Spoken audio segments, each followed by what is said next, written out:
Oh, okay. Hello. Howdy.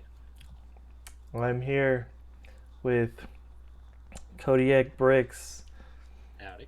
to do the Ninja Gaiden wooden sword only challenge. Before I start the game, I'm going to briefly go over the rules of this challenge that I've just made up. Uh, with some exceptions, the only melee weapon I'm allowed to use is the wooden sword.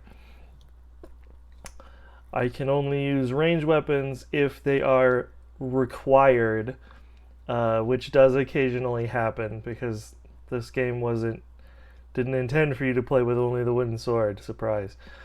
Can't imagine why. So there are a few enemies that can only be killed with a ranged weapon, and some of those are required for progression. There's also a brief period uh, in the beginning of the game that we're about to play where you do not have access to the sword yet. Uh, you'll just have to bear with that. And then finally, some enemies straight up cannot be injured with the wooden sword. My primary strategy for those will be to avoid them. But if Yes. they are required to be killed, I will have to switch to another weapon to facilitate that. But otherwise, I have to use only the wooden sword. I, for one, would say.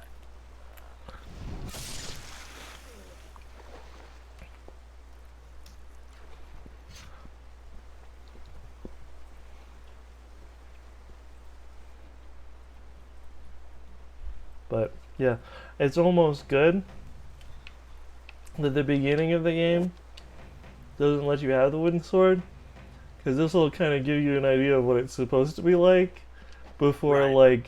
I start struggling using a suboptimal weapon.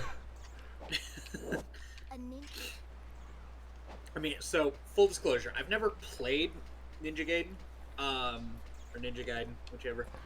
I Um, don't actually know the proper pronunciation. Don't sue me. okay.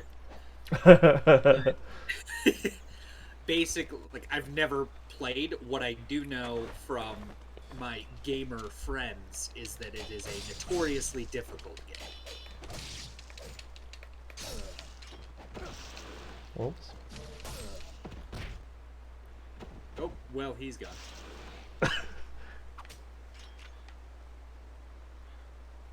No, I don't need his money that badly. We really hurting for change that bad.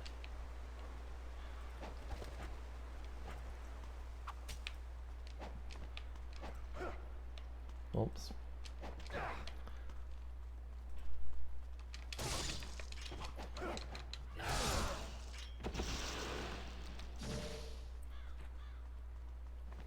Oh, I got turned around. Oh.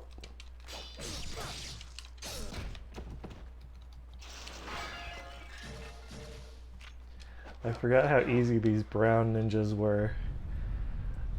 In preparation for this stream, I fired up hard mode, Uh, and they replace all these brown colored ninjas with stronger ninjas. as you did. And that made this part like actually really difficult.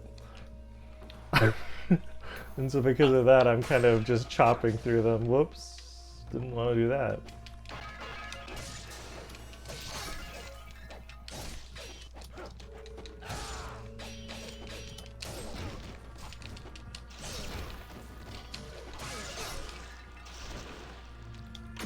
Now that there's actually a couple of them, they're a little more dangerous.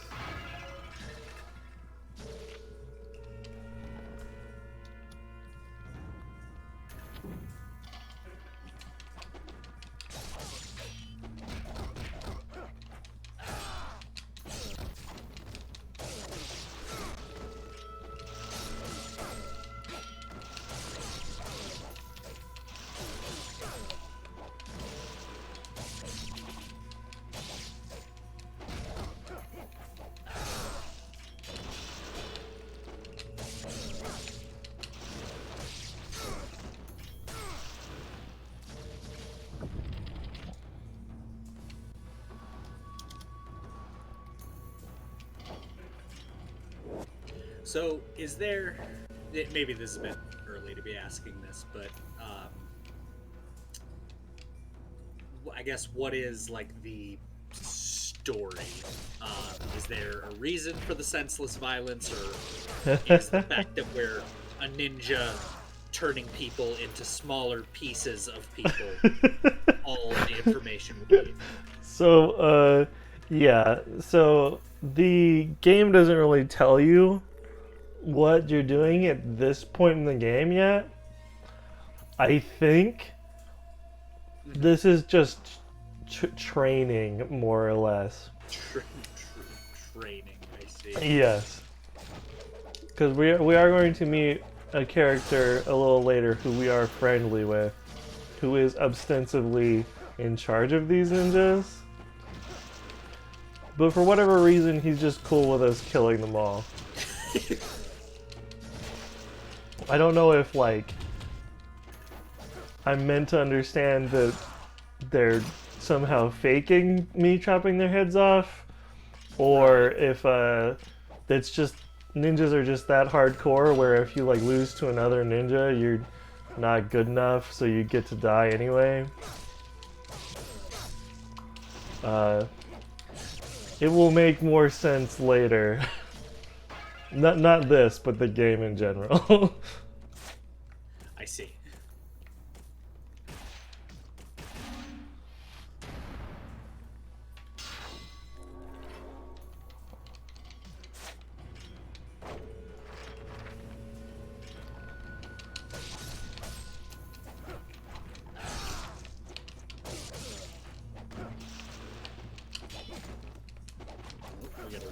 We got a white ninja. Yeah, so the white ninjas are a little more skilled than these brown ninjas. I see.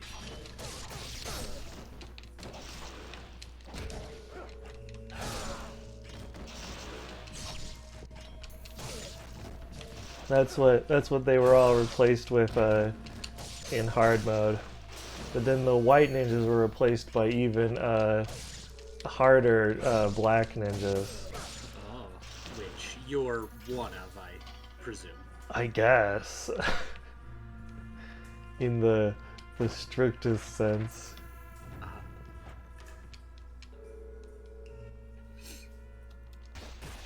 Get our first save game.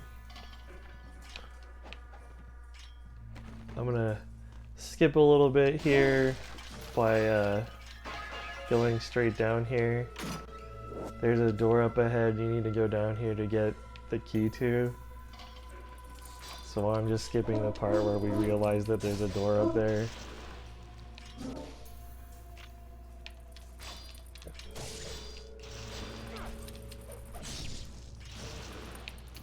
Fair enough.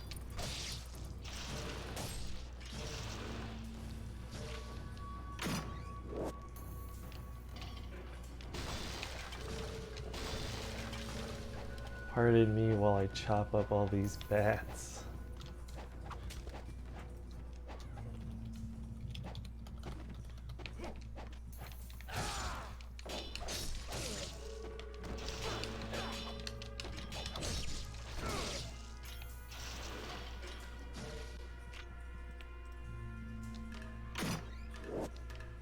Okay, so that's a really, I shouldn't have skipped that, but this is a really important item. Okay. So an auto revive. Mm-hmm. Good to have. There's only like 3 of them in the entire game. Ah. So they are going to be critical to this challenge. To this challenge, yes. It also will make the process of dying significantly longer. Prolongs it for no reason. Well, because it'll automatically revive me, but since I don't want to use it yet, I have to let them kill me again. Ah.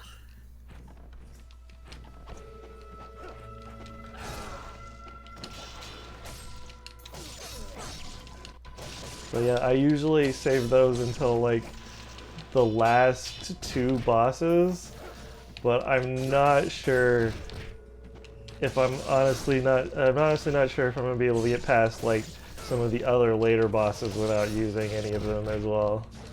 Sure. No, this will definitely be interesting. Also, howdy, Luvatia? Luvatia? Luvatia.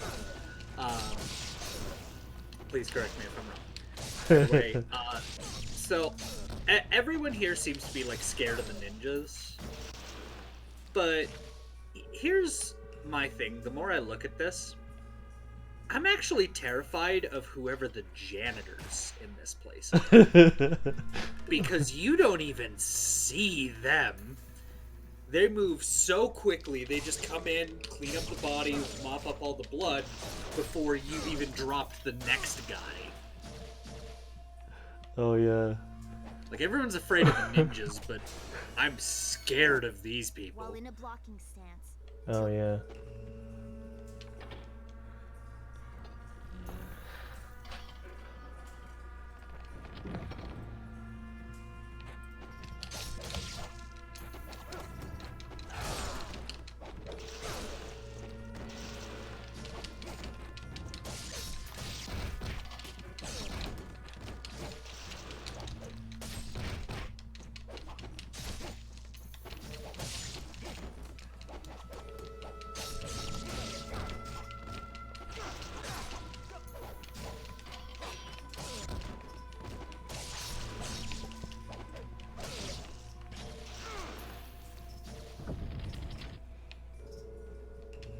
Oh man. I feel so relaxed compared to the last time I was playing. Yeah. Last time you were playing Ninja Gaiden, or just playing in general? Ninja Gaiden. Because these guys are nothing compared to those black ninjas. Sure. I haven't started to actually use the wooden sword yet, so...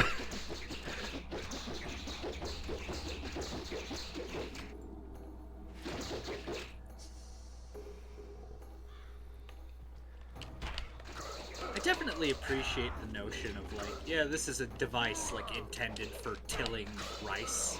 yeah. We're just gonna use it to kick the shit out of people.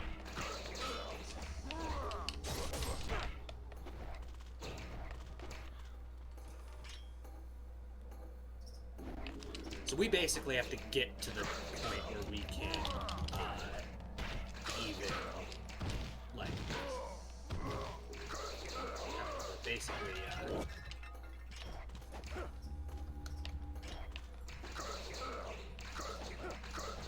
we have to unlock the wooden sword. Yeah, you have to buy it at the shop. Got it. And we haven't encountered a shop yet, because we're still in, like, basically what is the tutorial area of this game. Sure.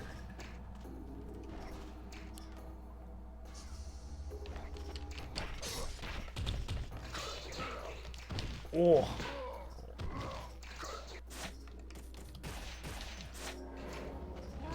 Ouch.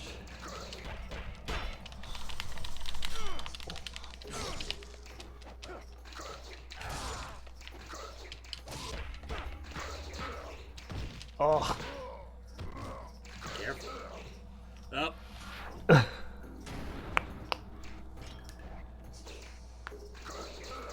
Well, come on. So he basically has to kill you, and then you'll respawn with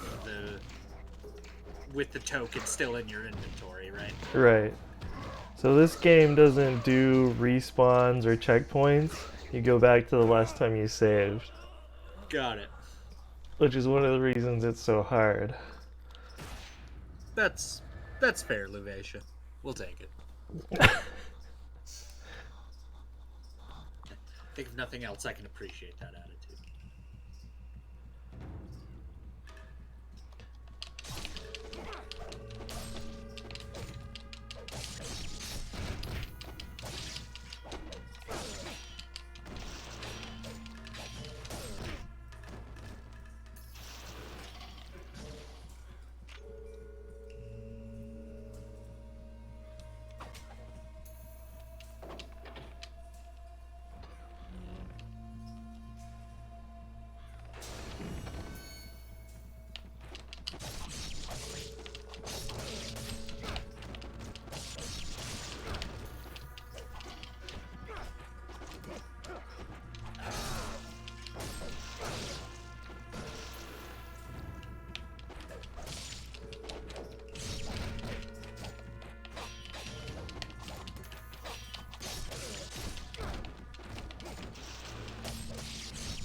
I will do better.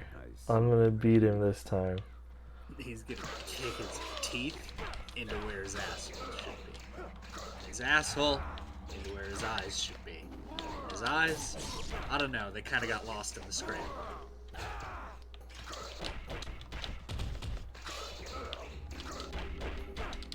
Oh. Oh, shit. This is the first boss? Yeah, this is the first boss. Technically, this is the tutorial boss.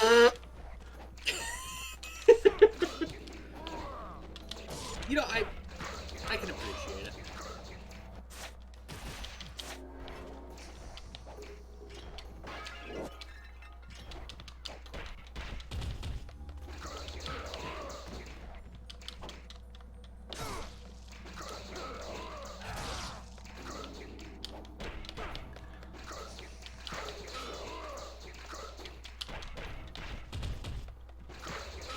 Yeah, thank goodness I don't have to fight him with the wooden sword.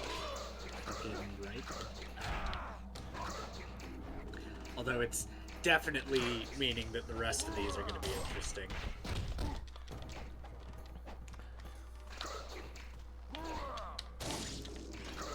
That's what I was born to do.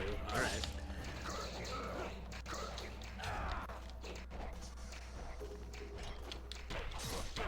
Yeah, that's my sister in chat, by the way. Ah.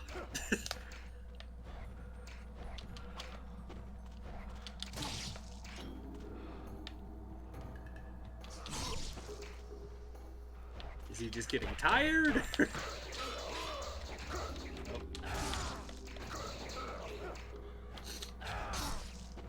So, Aaron, you know that thing where you die? Oh.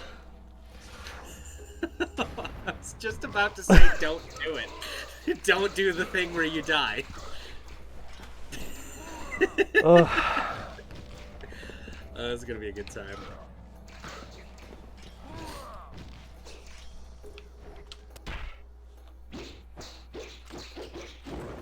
Well, I didn't mean to actually hit him, game. Uh-oh. So that used one of your revive tokens? Well, I can always just die and go back. Fair. Yeah, we'll watch the cutscene later. Not the dragon sword. Oh, you didn't get any ninpo. No, we haven't unlocked ninja magic yet.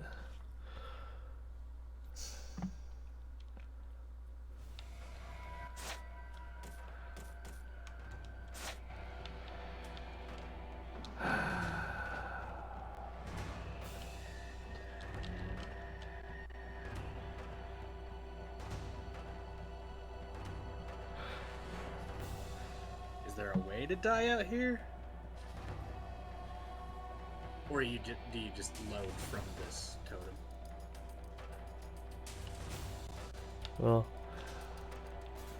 I do have to die, or else I have to restart my Xbox. Bat, kill me! We are gonna be here for a while.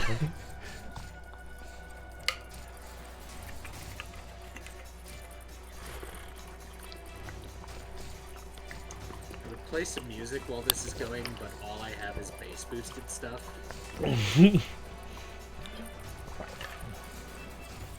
Thanks, Bat. No, damn it, wrong. There we go.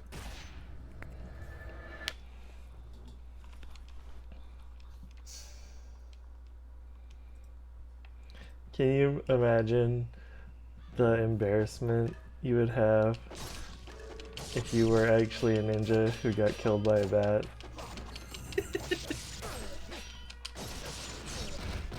Not even a swarm of bats, just like one bat. A bat. Historically, it has to have happened. I believe it, especially with like infections.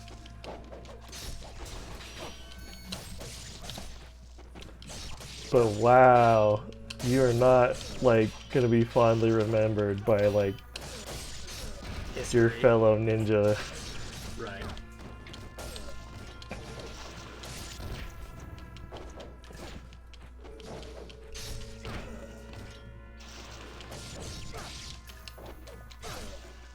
I'm gonna miss these sword moves. Yeah, once we get the wooden sword, it's just downhill from here.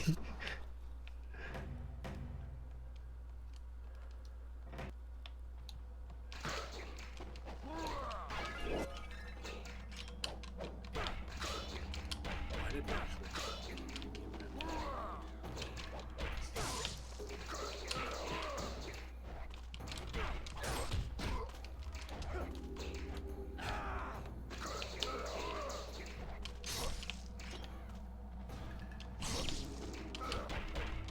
Ooh.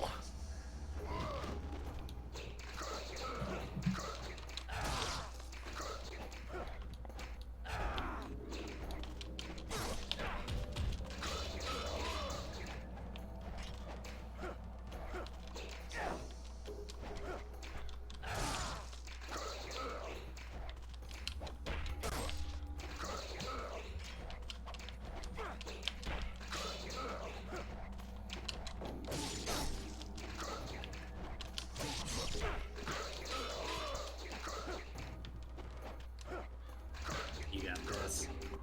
He's just watching you just kickflip all over the fucking place.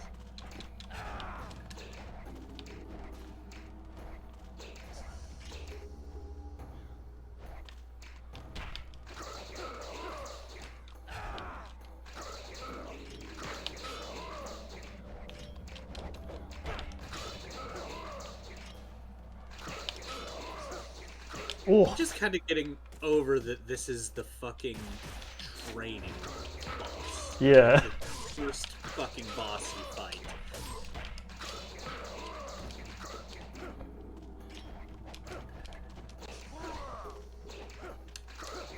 Just like, oh yeah, hi, There welcome we to our go. game. Here's Sans Undertale.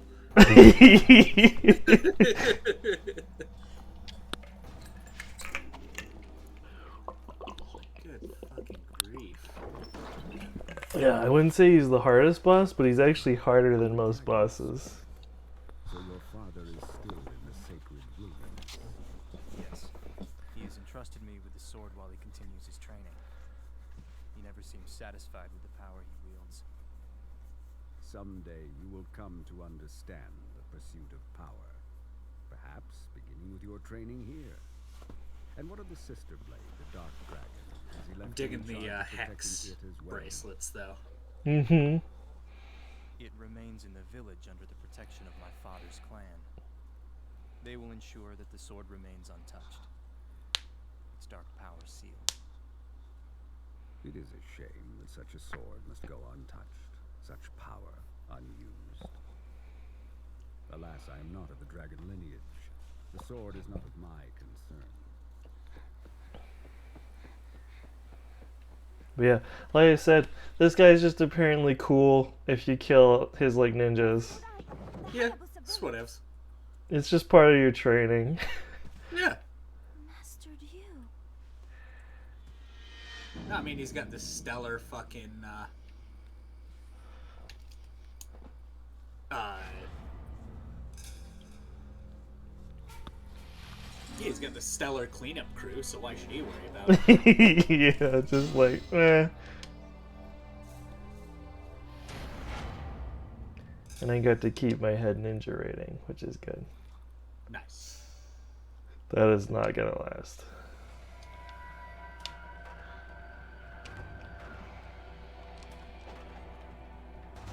But yeah. Well, we can tell that that we're kind of, for whatever reason, we're kind of chill with these guys, even though we were trying to kill each other a second ago, because now they just don't spawn in. Ah. Well, see, there can't be anyone be hostile to you if they're all dead. True, but that's not the implication.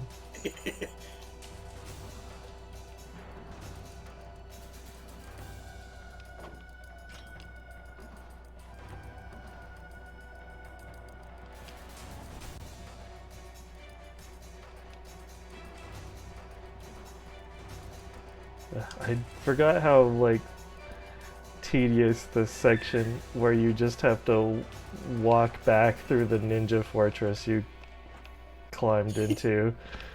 Yeah. Because, you know, there's no fucking front door.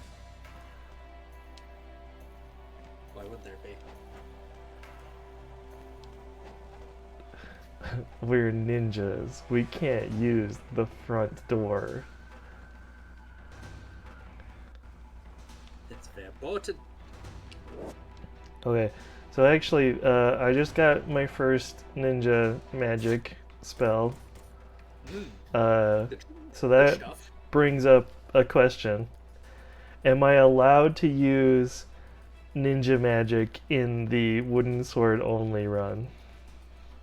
I would say you are allowed to use it, but you cannot kill anyone with it.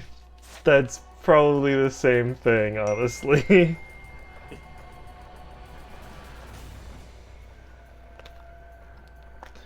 Because this one is definitely the most defensive one. Sure. It just surrounds you with fireballs to protect you. But the way it protects you is it surrounds you with fireballs, which hurts enemies when they come close to you. Naturally. So it would be pretty risky to use that.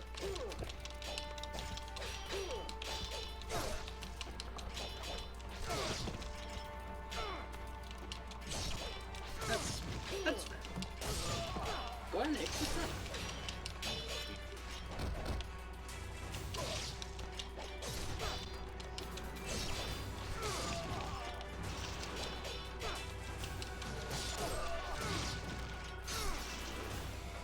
So these are, of course, as we all know, samurai, the natural enemy of the ninja. Yeah.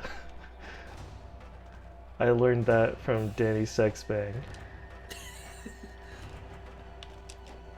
Samurai Abstinence Patrol. Motherfucker. Oh, I love how it swaps perspective on you. Yeah. That Even the game controls want to fuck with you. That's awesome. I'm here for this. Samurai just has to watch you meekly crawl out of the water, just like, yeah. Hang on, guys. I fell down.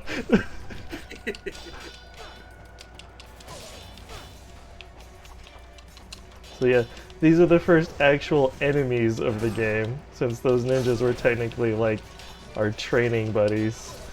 Technically friendlies.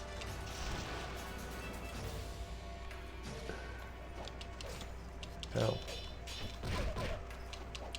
I mean, I'm definitely a fan of the notion of just like, you know, you're spinning on these branches, which has the, like, I don't know if you've ever like watched gymnastics or anything to that effect, but like you make noise when you're. Oh yeah, certainly. Sure. It takes like effort. There's like grunting and like swaying of like tree pieces. Right. Freaking stop blocking.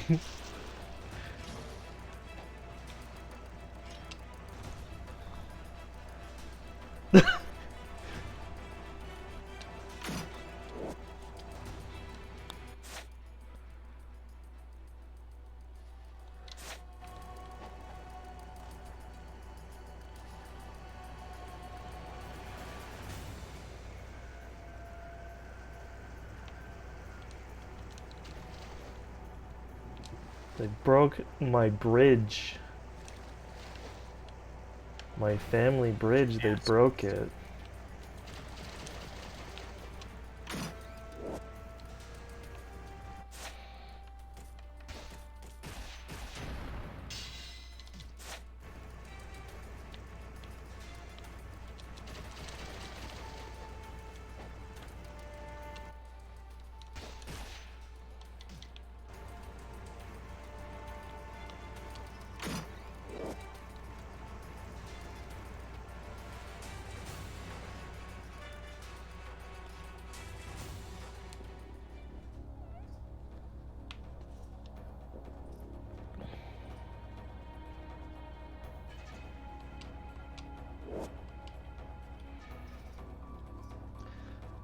Yeah, I'm surprised by how much of this game I just remember. Uh-huh. Like, I just know where all the, like, hidden items and stuff are.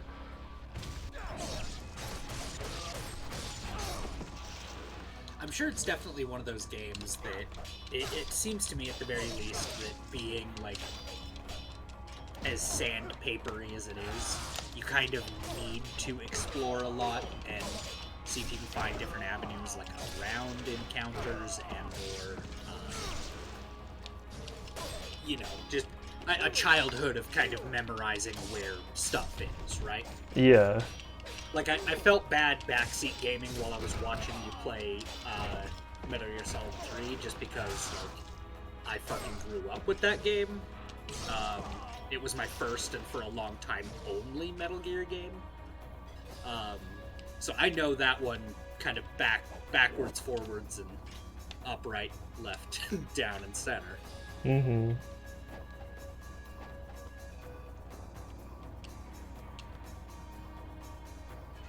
I've just got to sit here with my soundboard ready anytime you die, because we are going to be making hefty use of that. Oh, okay. We get our first other weapon besides the sword. Useless to me, though, because Right. wooden sword only. A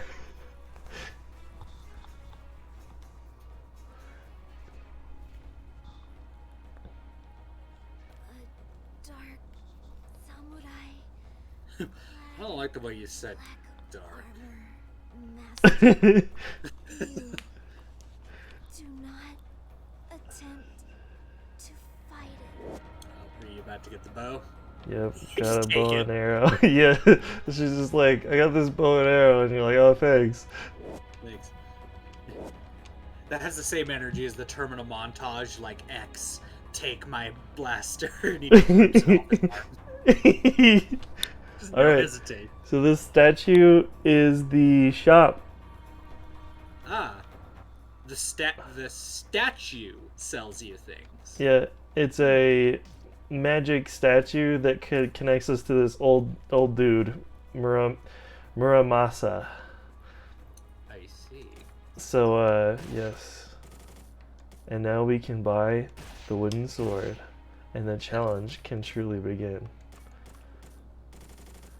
And we So can now buy here's the health question. potions too. If you accidentally kill someone with magic, do you just go back to your last save? I think so. Okay. Which means I can use it as long as I'm super careful, but I'll only do Right. that as a last resort because it's going to be super risky. Oh, it even looks pathetic. So, Oh, I'm excited.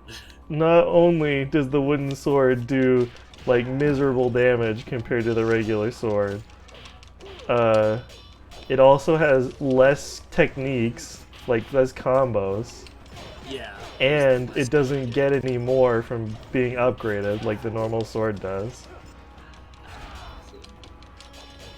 So you're just kind of fucked, is what I'm Yeah. hearing.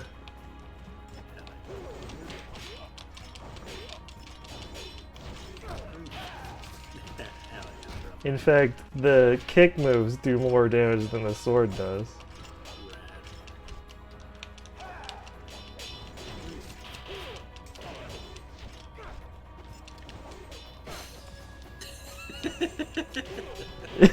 So I will add, I don't think kicking people to kill them counts against Well, you. Yeah, I'm using the sword still. Right.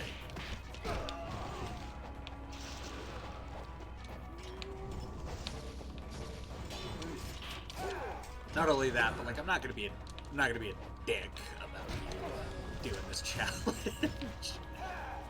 Oh my god. That was too close. Careful.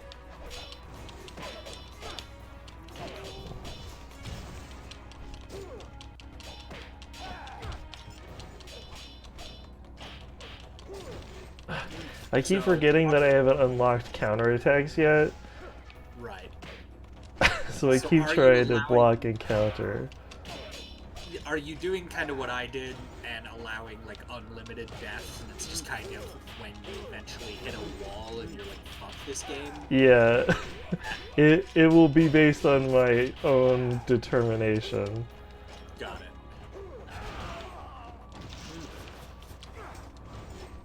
Like, this is by no means like a death count or a speed run or anything like that. No, hell no. But I can definitely appreciate that it is what it is, and we're gonna be here until you're like, fuck it, I never want to touch Ninja Gaiden.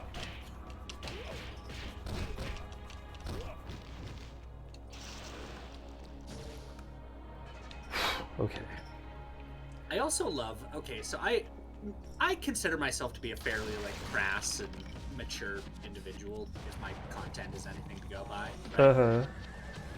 For some fucking reason, I cannot find wherever the goddamn setting is in Twitch to turn off everyone else's like censoring.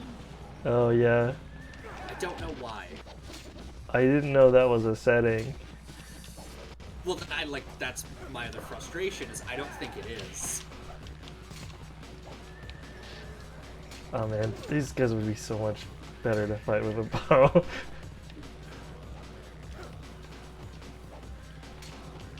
Second fight with the sword, just dudes on horses. Let's go. At least I bought plenty of health potions.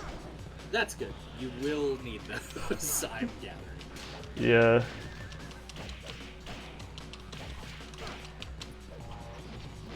Ugh. I know you don't like horses, but the thought of like beating a horse with a stick kind of disturbs me. Yeah. Well, so here's my thing, right? I don't like horses, but I'm not violent towards them. Like, here's my thing. They stay on their side of the fence, I stay on mine, and we're fine. The moment the boundaries get crossed, that's when I have issues.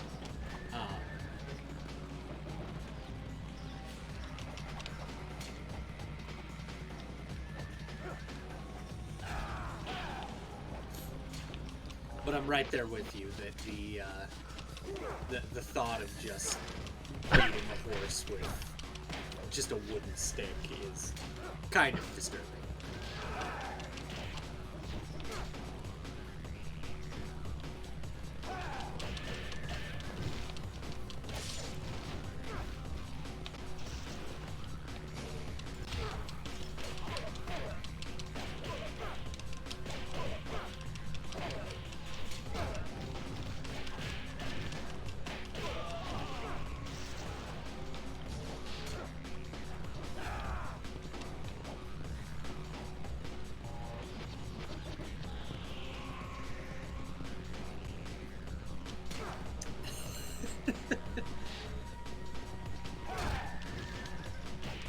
Luvitron is asking if you remember the time you got thrown off a horse. Yeah.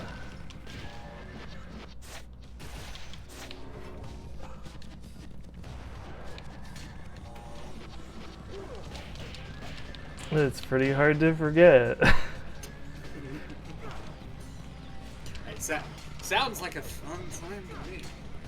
It wasn't so bad, but it could have been worse. Sure. As is the usual MO, right?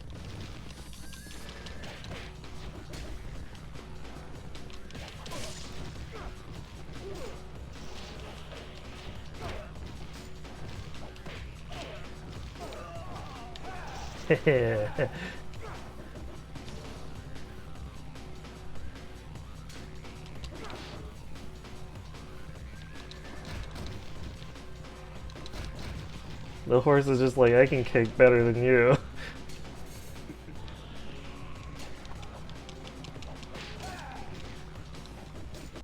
Ew. These horses are eating all of my potions. Sharks will do that. They're just so hard to fight because they're so fast. Right. You only get a few good, hearty wood stick thwacks in at a time.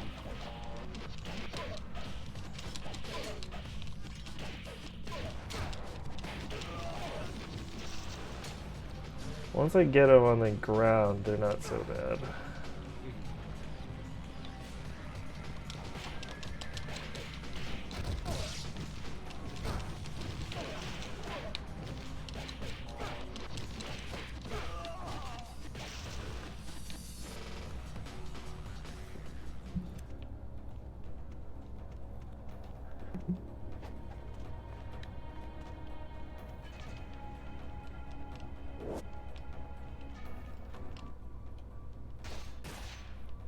Are you just here to bring up my my traumatic memories?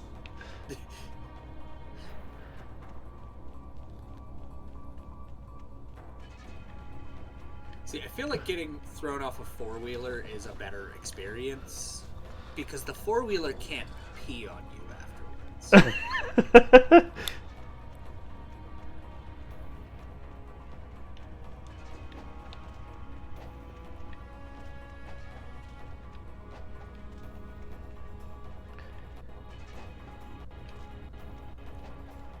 Okay, I forgot there was something up there. Now we can fight the first boss of the challenge. The real challenge, yes. Not the horses.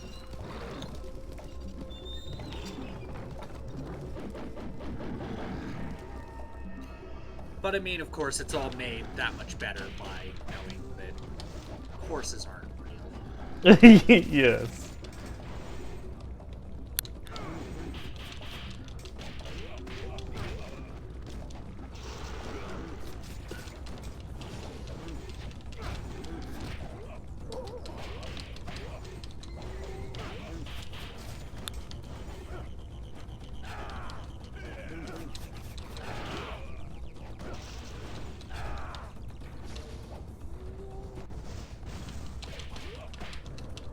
Oh, the magic might actually still be good against bosses, because they won't die in one hit from being hit with a fireball or whatever. Right. That's definitely a helpful thing. I can't use it against this boss because he has, like, wizard minions. You know, as you do.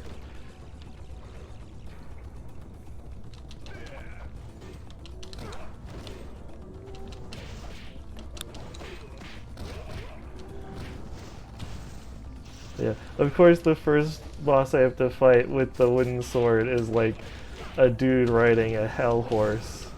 Right. Naturally. I'm starting to understand why I never played this game.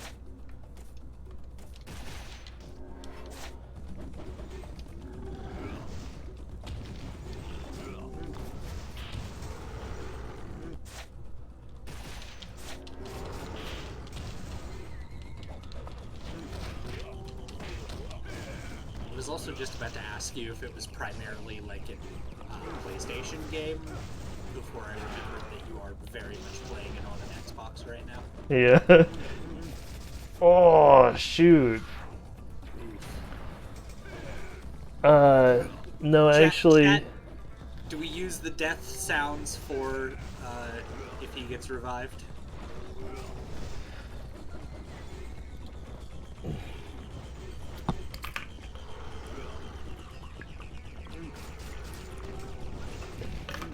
So, Ninja Gaiden actually has a funny relationship with PlayStation and Xbox. Okay. Because there are 3 versions of this game. There's Ninja Gaiden, there's Ninja Gaiden Black, and there's Ninja Gaiden Sigma. And Ninja Gaiden came out and is exclusive to Xbox. So later they released Ninja Gaiden Sigma, which had bonus features and was exclusive to PlayStation. Kind of as a way to make up for being Xbox exclusive for the time. I see. But they then decided to release Ninja Gaiden Black, which also had bonus features and was again exclusive to Xbox. Yeah. Not the same bonus features, mind you, but Just bonus different features. Different ones. they did basically the same thing for Ninja Gaiden 2, but they didn't have a third Xbox exclusive version for that one.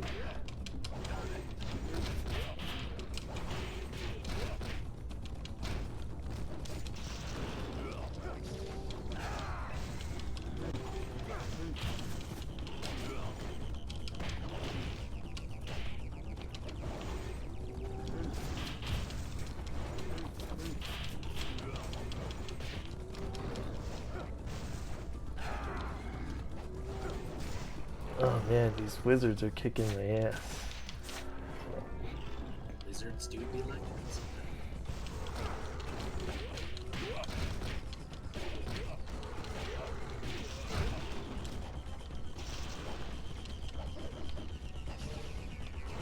There's the train.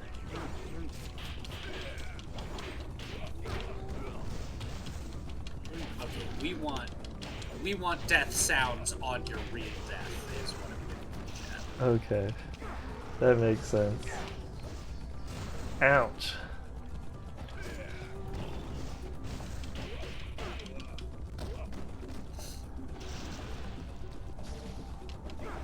Yeah, these ghostly dudes seem like assholes.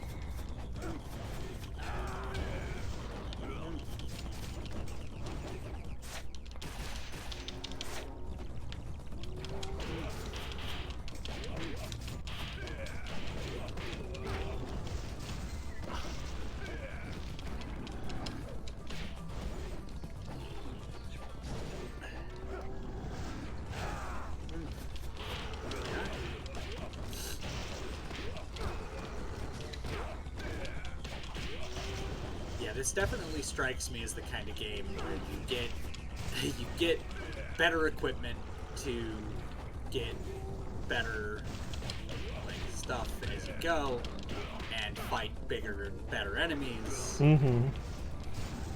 But mit the wooden sword. Yes. This is gonna be tricky. Hello, have I introduced you to my friend, the wooden sword?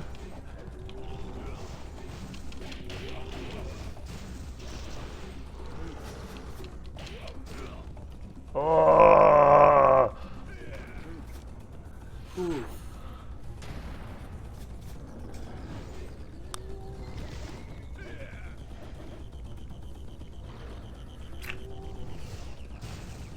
I mean, he's definitely got asshole tactics. I will grant him that. Seems like a genuine tool.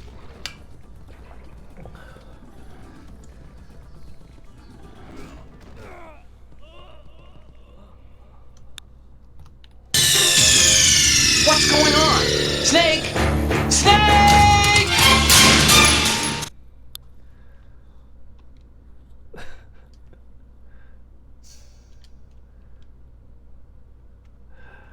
Alright, number 3. We're ready for more of that, Chuck? Yeah, I have it set to play a random one, and I don't remember what all's in there. I know I've got a list of other ones I like need to go and get, such as all of like the TF2 death sounds. I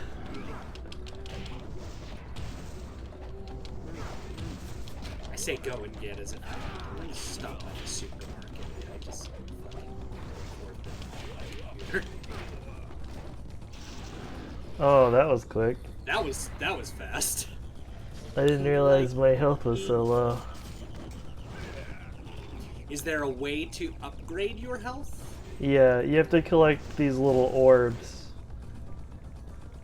Like the one statue? Huh? No. The one... So these items you have to pick up called the Life of the Gods. I see. And you have to get like 10 of them, I think. I'll show you. Jump off that bridge when we get to it. I've already already gotten a few, but I've just been casually using them. Got it. So, these kanji up here underneath the item is, they light up when you get one of them, when you use one of them, and you have to use that many to get your health bar extended. Got it. There's also an item called the Lives of 1,000 Gods that upgrades it. It's basically 10 of them in one, but they're a lot rarer. Understandable.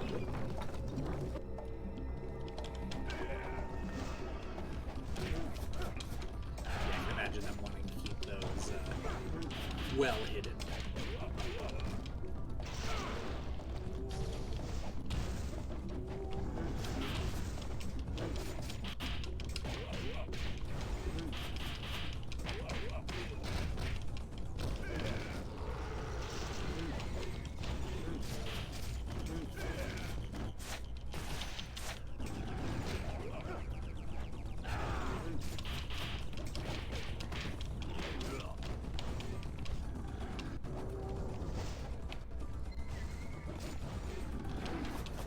Have I met the cow? He is an insolent bastard. I see. Is this an actual cow? No, it's a reference. I see. One that is, it seems, lost.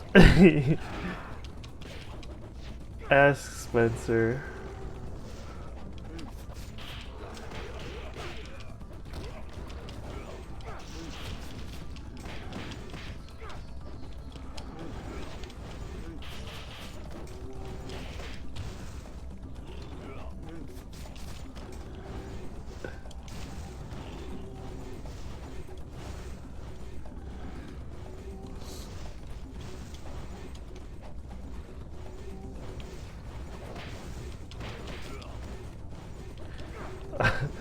I like the whack sound it makes whenever you hit anything. Just like whack.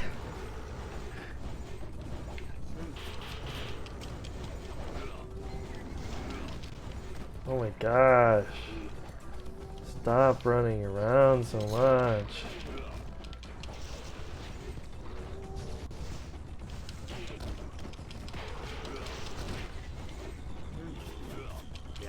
Getting a funny notion that this game was not intended to be played with.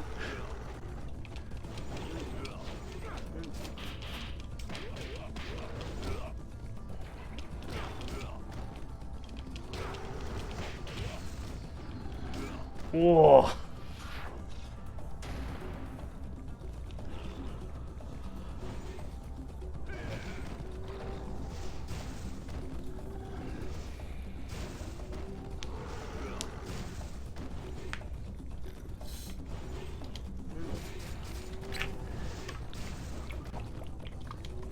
This also has the we trained him on purpose as a joke.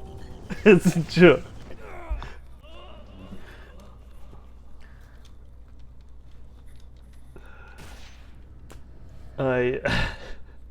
The problem with this guy is his attacks have a really long range, so I don't always see them coming. Right. Oh, sorry I missed that one.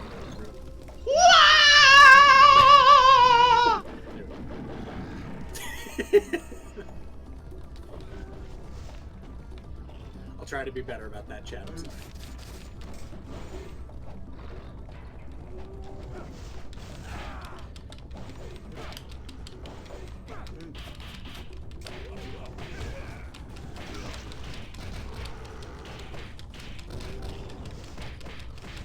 Oh, I've got him locked now. Oh!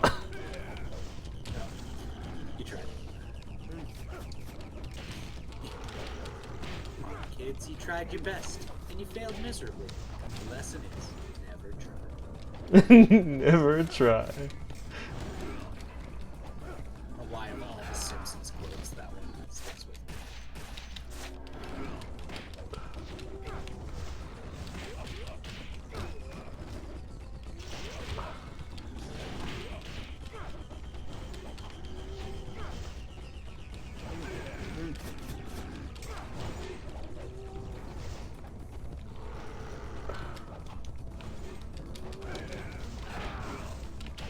Kick his ass. Kick his horse's ass.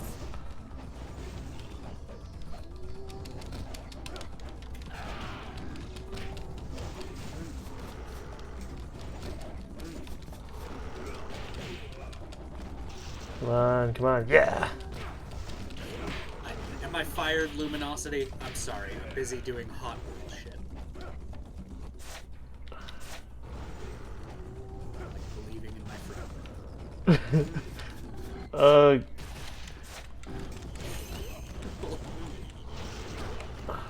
Sorry, I just thought what a like shitty thing for me to be like, yeah, you know, I'm here believing in my friend, Ardwell, and then just like completely fuck up your name. I don't know why that's so funny to me. My friend, Andy. What a guy.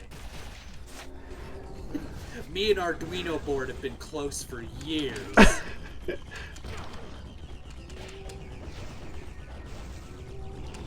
that sounds like one of those, you know, like you know, Dad, why is my sister named, you know, this, that, or the etc. It's like, well, son, why's my sister named Summer? It's like, Mom really loves Summer, and we agreed that if we had a daughter, she could name the daughter after her favorite name. Yeah! Alright. Fuck you, Nice. horse guy. Fuck you. Fuck yeah. Get And it. now I get counterattacks. Okay, let's go. Hell yeah. Alright, now we get to go die. All of that for 5 V-Bucks.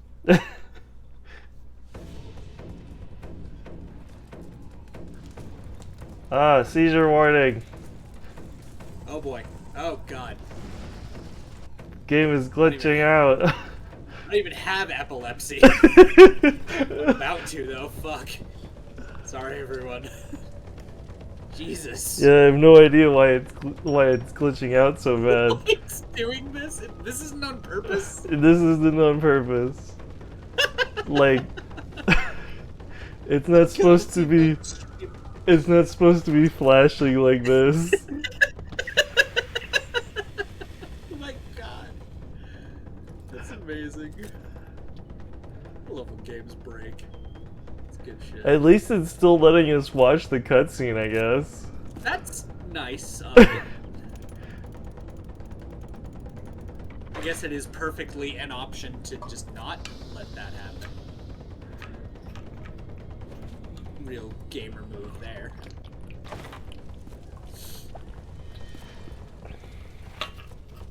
He stole our evil sword. Oh. Not that it matters, you've got the fucking only sword you're ever gonna need. Yeah, I've got the ultimate sword. Made of the ultimate material. There you go. I mean, it really kind of is if you think about it, right? Because, let's be honest, like, I had some of those, like, wood training katanas growing up. Mm-hmm. And you bet your ass I broke it on some shit. Mm-hmm. And, that's all I've been able to, like, think about for a hot minute is just, like, how, like, you would just break your fucking, like, sword, this wooden sword on some shit. Is Yeah. every cutscene gonna be like this? I hope not. Fucking F. But yeah, it's canon. We died.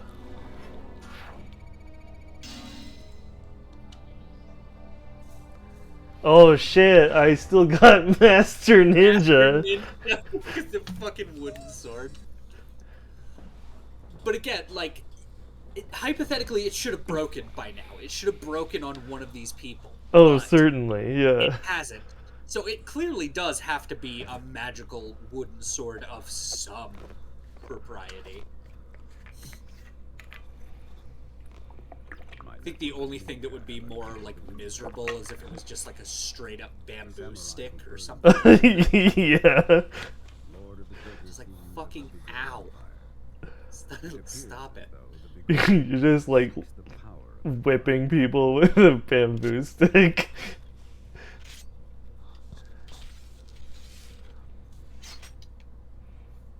That's not our sword. The sword of evil's bane, the master sword.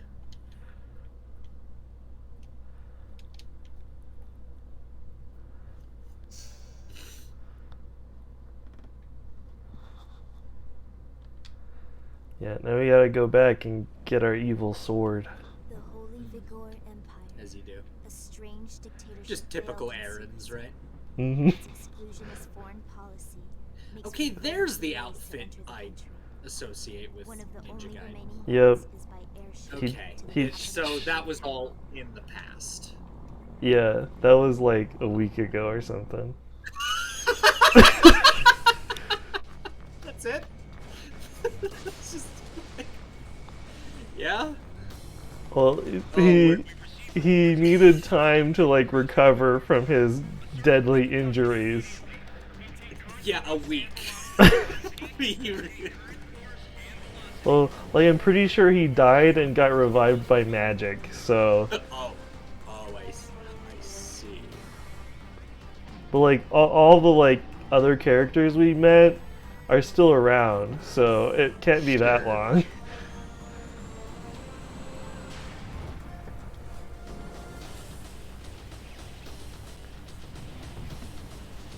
I guess kind of hence my confusion, just because, like, I don't know, this guy looks older and more mature, and he got, like, sick drip now. But still rocking that wooden sword. Yeah. This is fucking awesome. Let's see here.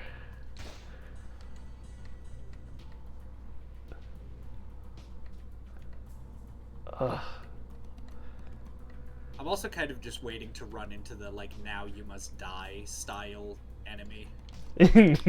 You must die. You must die. Oh, Link, it's great to see you. You must die.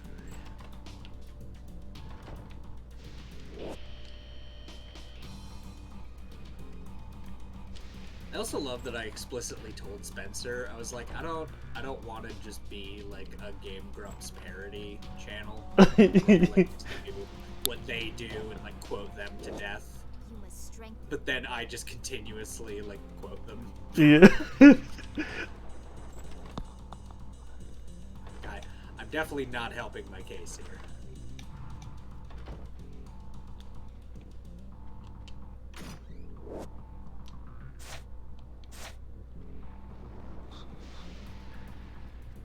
But yeah, now we gotta fight with like the secret police. Oh. As you do. Yeah. Watch me defeat these guys with like stun batons and fucking handguns with my wooden sword.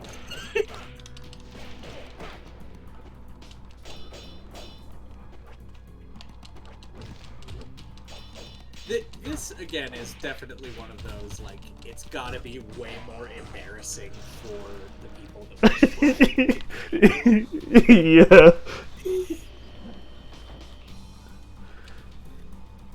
Like you were saying in the Ace Warthog Combat, yeah. Ace Combat stream, go up to Valhalla and be like, Odin's like, how did you die, warrior? I got beat to death by a ninja with a wooden sword. See, I feel like Odin just like taking a long sip of coffee. Yeah. Just being like, please explain.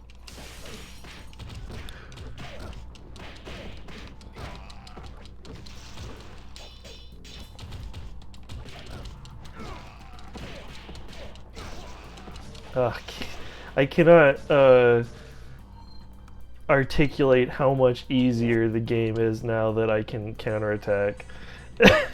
It is such a vital skill that they just arbitrarily withhold from you. They tell you, like, look, you gotta learn how to hit back, right? That's not something people can just do, right? Reflexes are bullshit. No, Alright. like, Now we can upgrade our wooden sword for the first time. whoa. Oh, you can actually upgrade it, huh? Yep, it's got Blacksmith. Sorry. it's got the most upgrades of any weapon in the game. So fucking here for this. I'm also just envisioning you're like, here, blacksmith, upgrade my wooden sword, and he just sort of like raises an eyebrow slowly. You're just like, You're just sitting there smiling like, oh yeah, upgrading my sword. And he's Sword. like,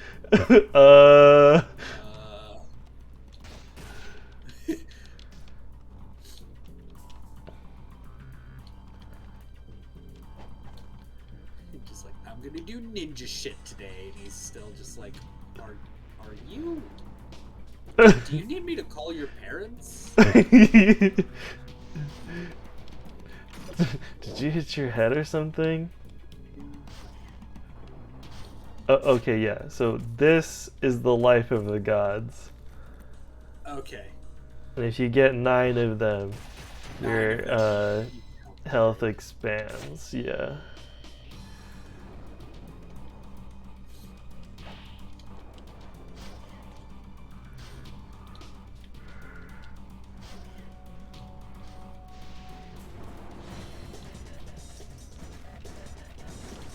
So I guess while we're here doing this challenge, what is it about the Ninja Gaiden series that you enjoy and or what drew you to it? What do I like about the game? Yeah. Aside the obvious hijinks. Well, I mean, this game is kind of formative to my, like, style of fiction, actually. Okay. Because I like this sort of mysticism combined with, like, technology thing. Yeah, that like sort of a modern-ish aesthetic. Yeah, it's modern, but he still fights with a sword, and he fights people with, like, modern weapons, even like futuristic weapons. Yeah. I really like that. I think the combat is really fast-paced and fun, but I'm biased because, again, I've been playing it since I was like 12 years old. Sure.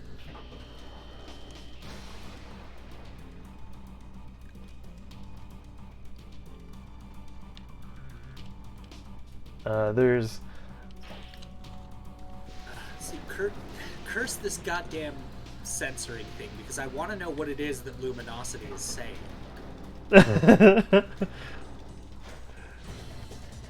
gotta reinforce that shit.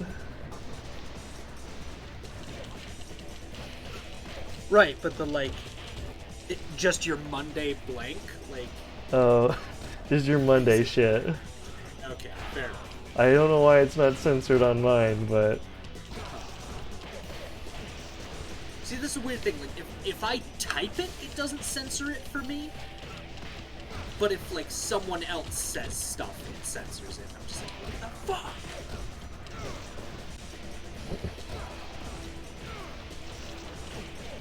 It is, I think, for me, one of the downsides to like, what was it, Google, like voice to speech, because I really like it. I really like the service, but it pretty regularly censors me when I'm talking, and I'm just like, no, I did not mean to just send a bunch of stars. Like, that's what I wanted to do. You know, I understand a company possibly like trying to protect its morals or you know, a kid, so to say, saying it, you know, prevent that sort of thing. But I'm 27. I think I can figure this shit out. Mm-hmm. But I haven't been able to find any sort of setting to turn off for that either. Well, yeah. In kind of a similar vein, everybody complains about how they have to train their phone to not autocorrect their swear words out. Yeah. Like, Google, And I love you. Never once have I meant ducking. yeah, I still have duck come up when I try to say fuck sometimes. I'm like, no autocorrect. Just let me say what I want to say, please. Oh, guess I'm not finding those guys. Well, bye.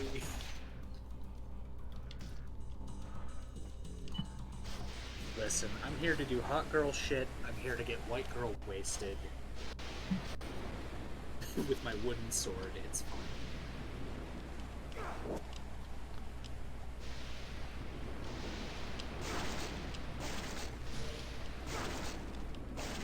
Like all great heroes, Ryu Hayabusa hates crates and pots. Yes.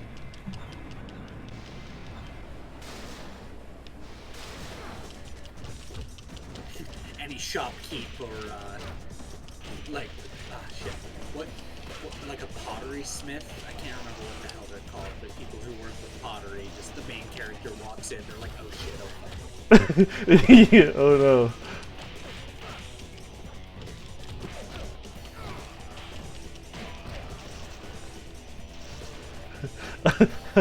I'm in danger.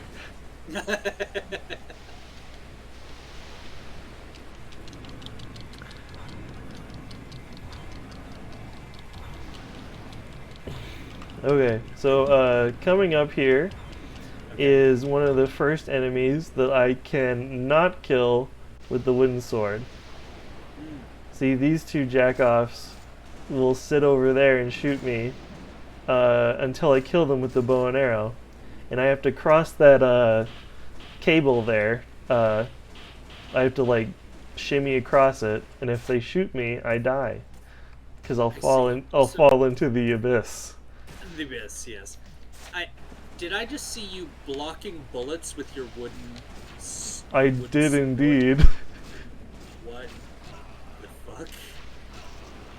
So yeah, I have to kill these guys with the bow and arrow.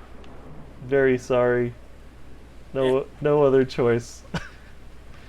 I get it. If you could do it with the wood sword, you would.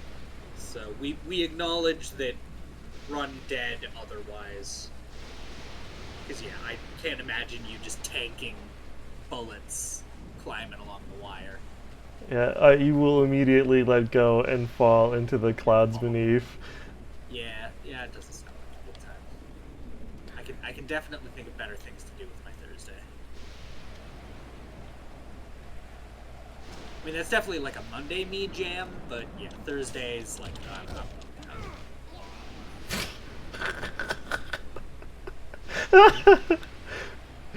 Okay, bye. Bye, have a good time.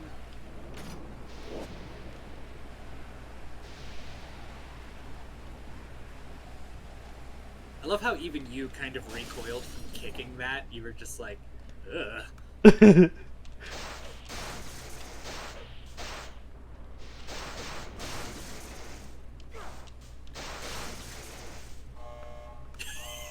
This looks expensive. Stabs with a wooden sword. I guess in fairness, like it wouldn't electrocute you, right? 'Cause you're inside. Yeah, because the wood doesn't conduct electricity. Okay, I just need to make sure that there's nobody over there to do the same thing going the other way.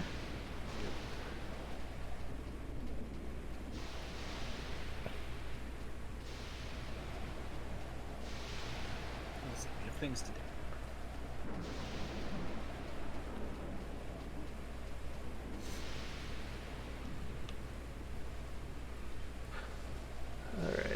we're gonna reload our arrows and move on.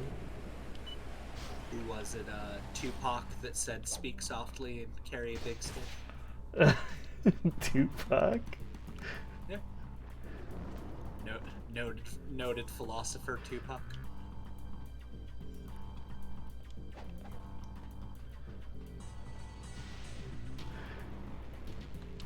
Let's see, do I have any money?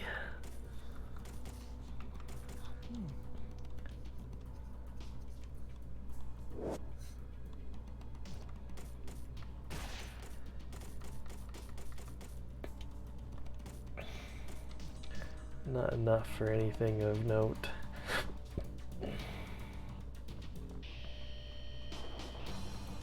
You broke, son.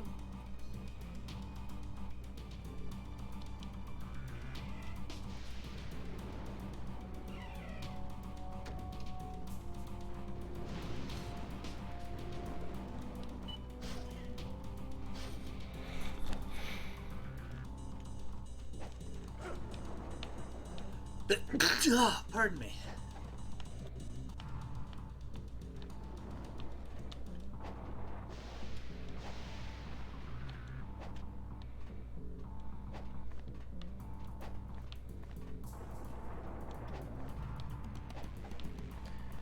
Oh my god, okay. Crates and boxes.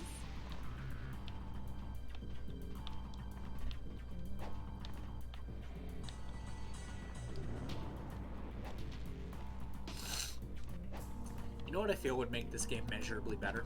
What's that? A fairy following you around, constantly blinking and Okay. letting you know you have low health. I got my second revival talisman. So now I have to die 3 times every time I die. Nice. So just... Oh, because it uses them, like, back to back. Yeah. God. So normally I'd save them all up for the final boss and then just not die.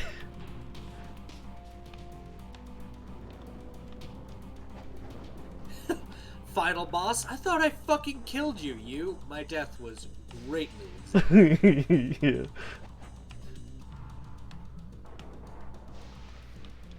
What do you fucking people want? Goddamn. Sorry, I'm trying not to keep my phone on the coffee table, but I also can't read chat if it's not on the coffee table because I keep forgetting to look at it. True.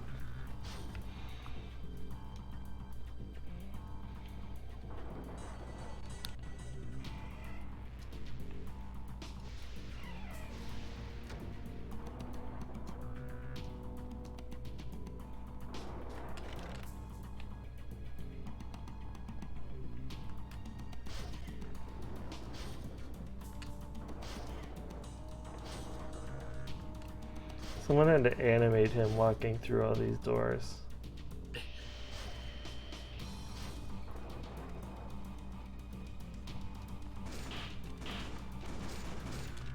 Damn it. Alright. Oh, now you can't shoot? You just want to fall into the abyss. Come on. Would that send you too far back? I could go fall into the abyss, but I'd have to go find a place where I could do that, because I'm in Yeah, the you gotta- interior now.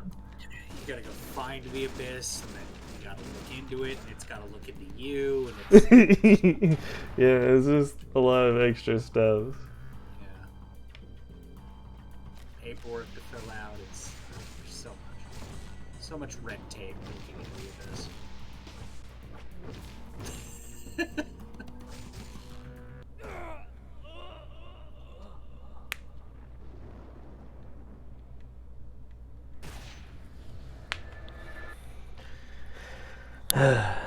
Then we gotta go raid the cargo room again. Should have saved on my way up. Meh. Left goes up.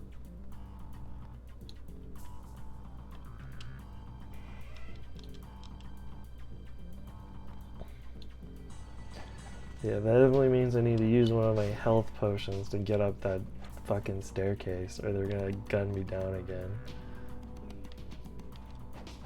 Which seems annoying, but perhaps a necessary evil.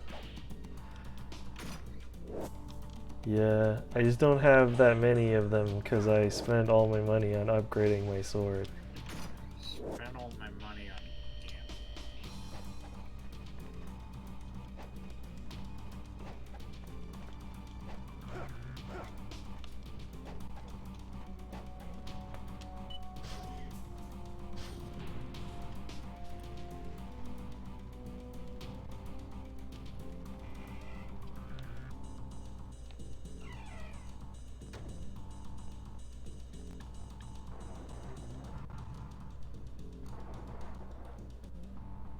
Oh, also, I should note that there is a non-zero chance the game will just crash at some point.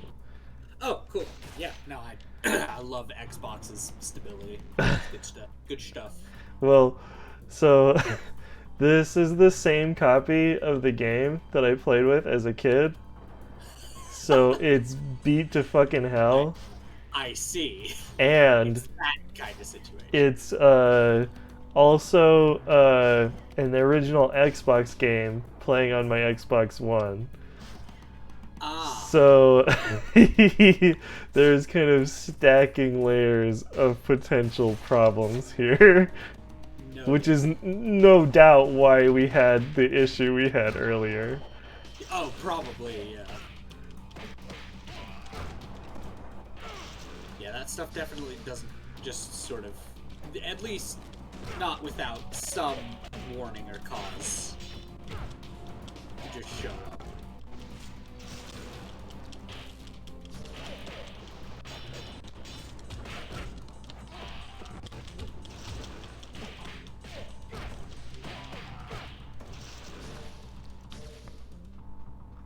Yeah.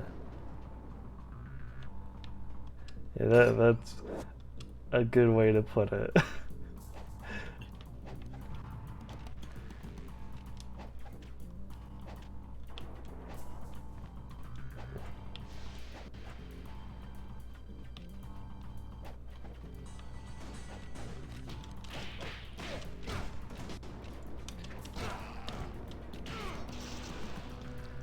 I love how he just stabs them with the sword. Like, ugh.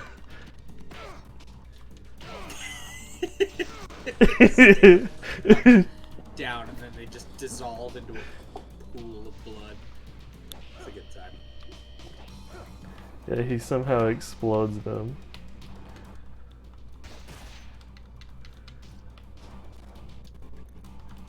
Uh-oh. He just gives them so many splinters that they just cease to exist. Oh, there goes one of them.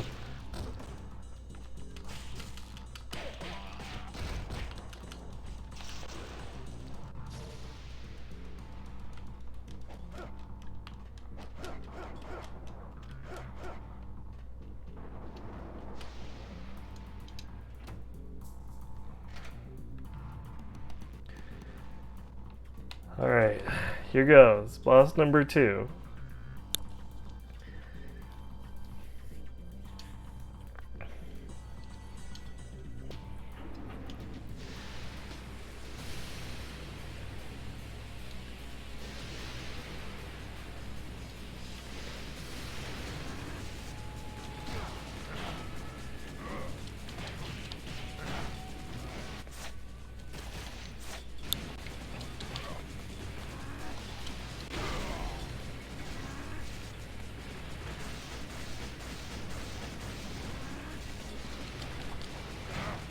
Okay, you know what? You're a boss. You're alone. I can use ninja magic on you.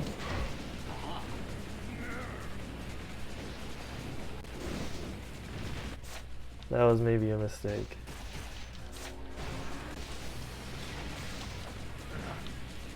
Oh! He's a tanky bugger, isn't he? Yeah, he's something.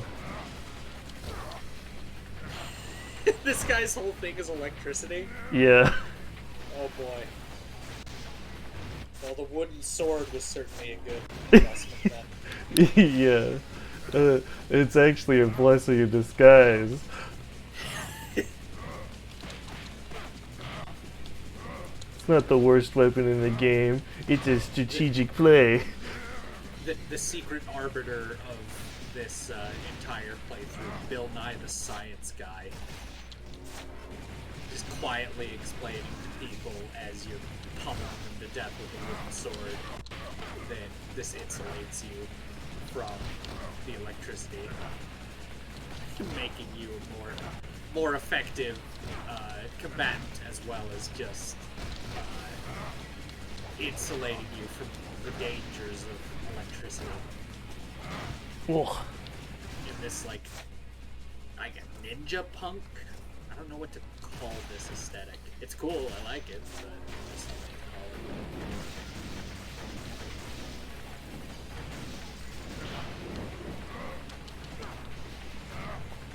what to call it. Oh. It's so hard to avoid these grab moves when like the wooden sword only has like 2 combos. Right. You gotta get in close and personal too.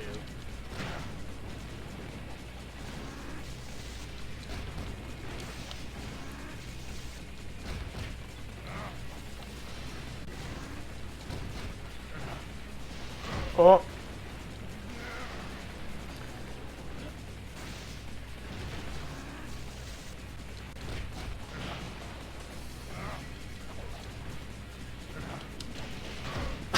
God damn it.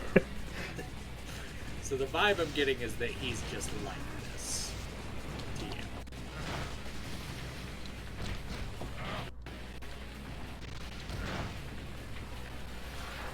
TM. Right. That's death number 1 against the Electro boss. Woo. Okay, I died and he forgot how to aim.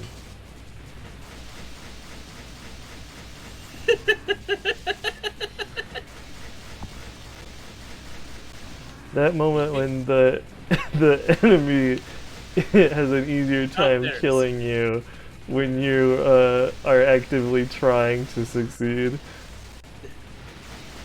than when you're trying to die instead.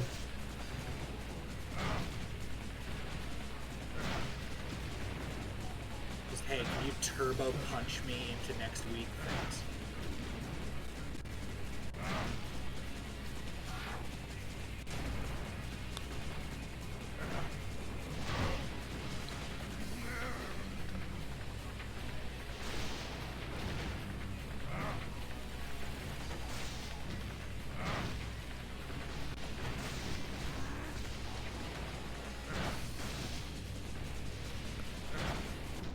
But yeah, they include like 2 of those very rare items at the very beginning of the game, and I think it's actually a beginner's trap. Huh. Because I think they want you to assume that they're a lot more common than they are, and like use them up really quick. Sure. And then you're just kind of hosed.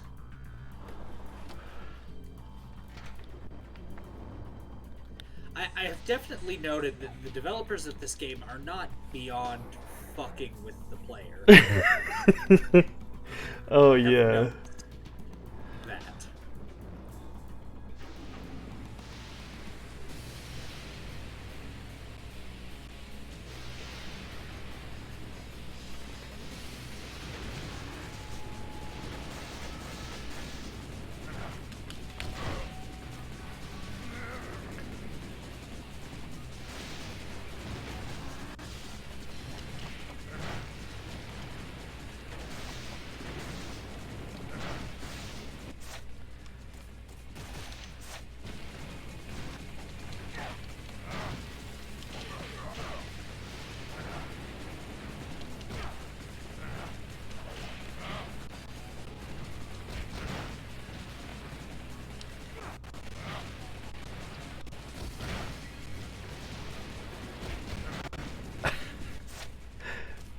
Okay, we can't keep trading blows like this.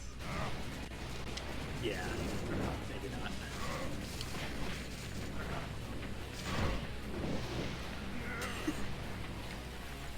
That did quite a bit of damage to him, though.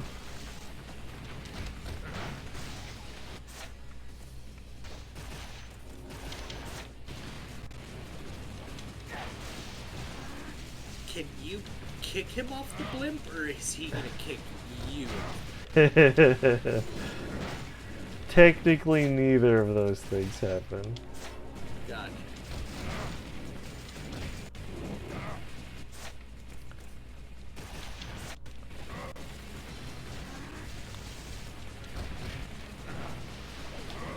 So I feel like there's a pretty easy way to win this fight. What's that? Is you use your wooden sword to poke a fucking hole in the top of his dirigible.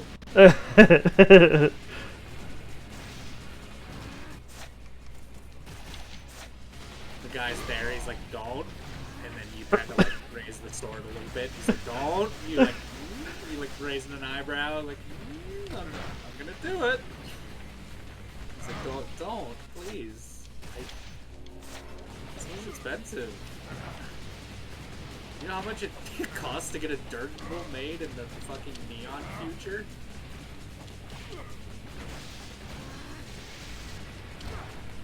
He goes on like this long monologue about like funding, etc. You know, by the end of it, he looks back and says, "You understand, right? You're just gone. Like where you snuck away long ago." I know you poked the hole, kind of waited for him to notice, like got bored, and just left.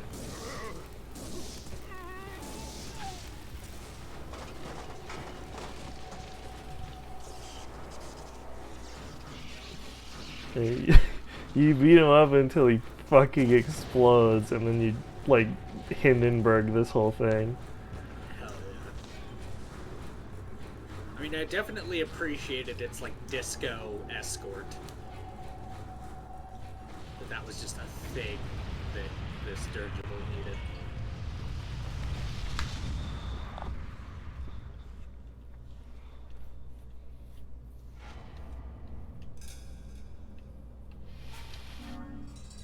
Alright, now we'll see what rating I get for the first mission you play exclusively with the wooden sword. The wood sword. Let's see it. Yay! I'm just that good. Nice. It's no master, but you know what? We'll take it.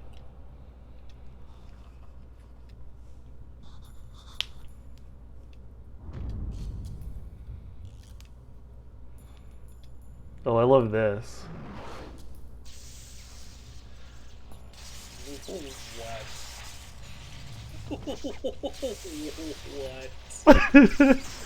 What? What? What the fuck? You know what? Unironically, that was kind of fucking cool.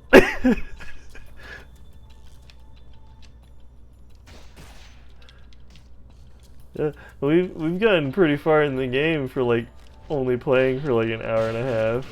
You're doing impressive, man. I gotta say, it's been fun to watch too.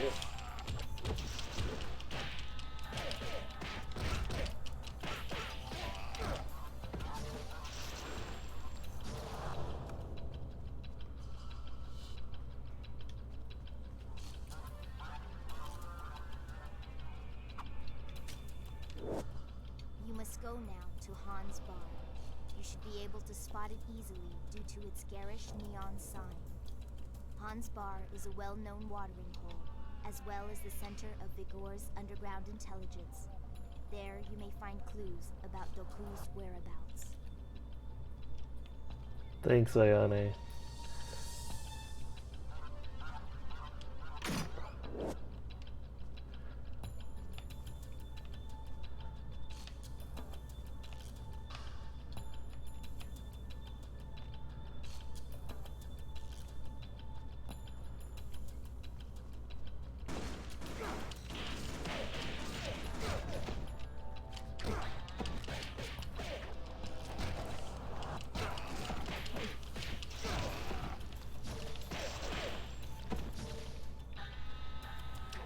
also feel like another game you and I should tackle at some point is Deus Ex.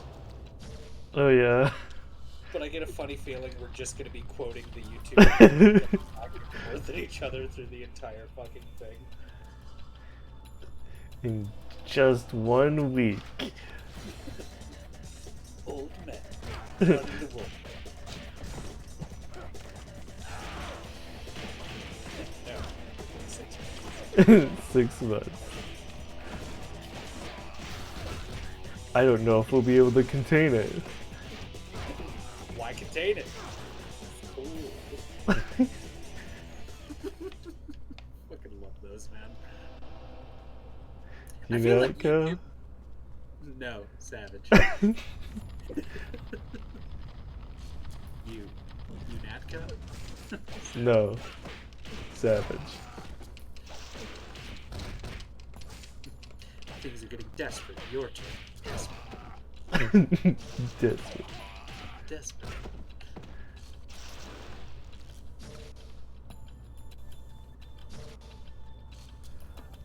Anyways, you were gonna say something. What was I gonna say? Something about I YouTube. mean, that's effectively. Oh yeah, I feel like YouTube poops themselves are kind of a lost art. Oh Like, there are a yeah. handful of people that like still keep it alive, but for the most part, I feel like they're not. Maybe it's just that I'm not as young as I was, but I don't know. They don't hit the same. The classics still get me, like fucking what was it? Max Payne's rhetorical question. I don't think I've seen that one. Oh my fucking god! I have to show you that one.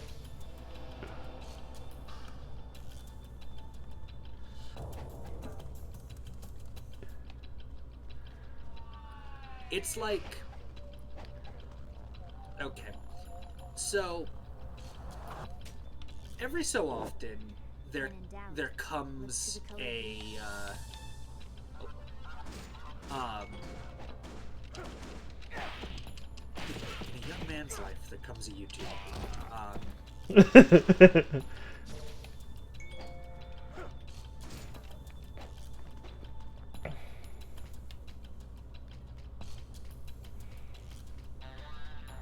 No, it's how would I put it?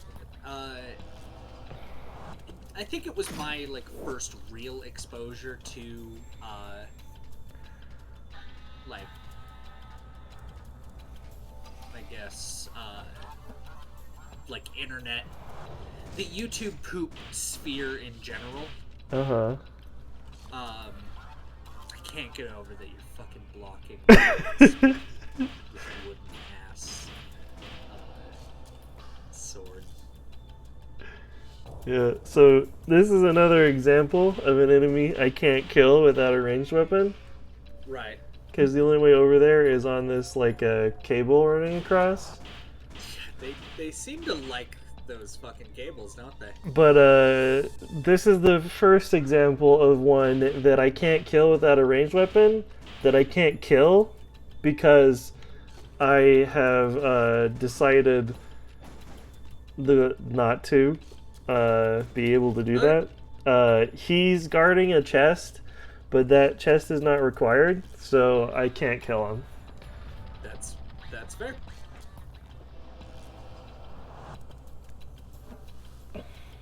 Yeah, I feel that's perfectly fair. I would really like what's in that chest, though. Just saying.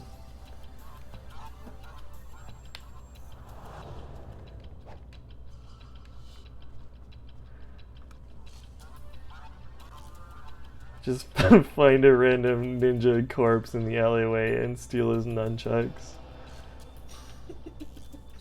Not that you could use them, but Yeah.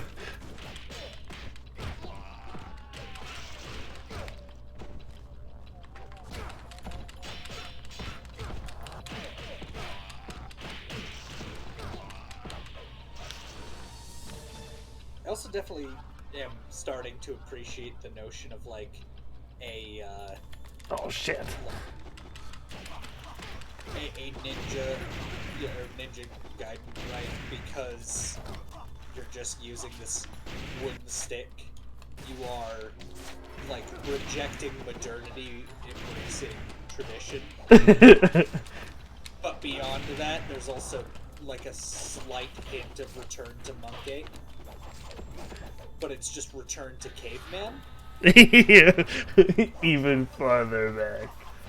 So I just like thinking as this camp, or this quest goes on, that eventually Guy is just gonna hit a point where like English just stops being a processed language.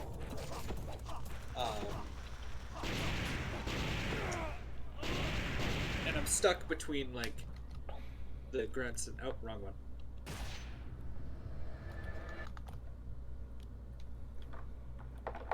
Did it break? Okay.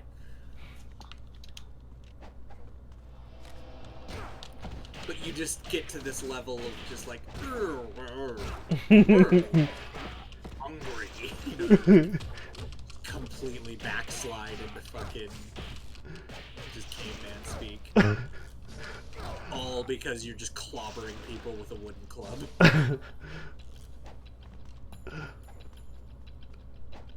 Me ninja, me unga bunga.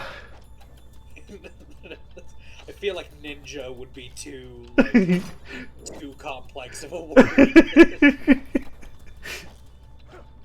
Just me smash. Me don't like people. Me smash.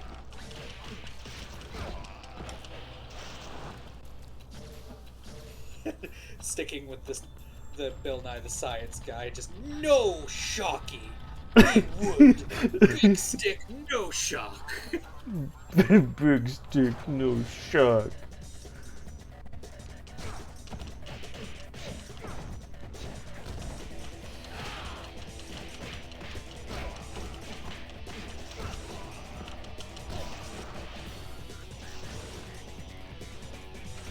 That was a really cinematic move. Guy runs up to me and I just turn around and fucking roundhouse kick him. Listen, if you can't take the heat, stay away from the guy with the fucking wooden club.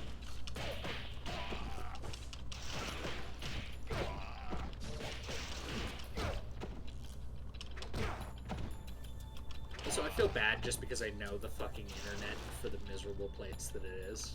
And, like, someone's gonna see you doing this challenge, and not only are they gonna do, like, it, but they're gonna do, like, a no-hit run while they're at it. Oh, yeah.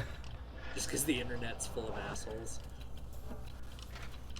I, perhaps mercifully have not looked into, any kind of like challenge scene for this game beforehand.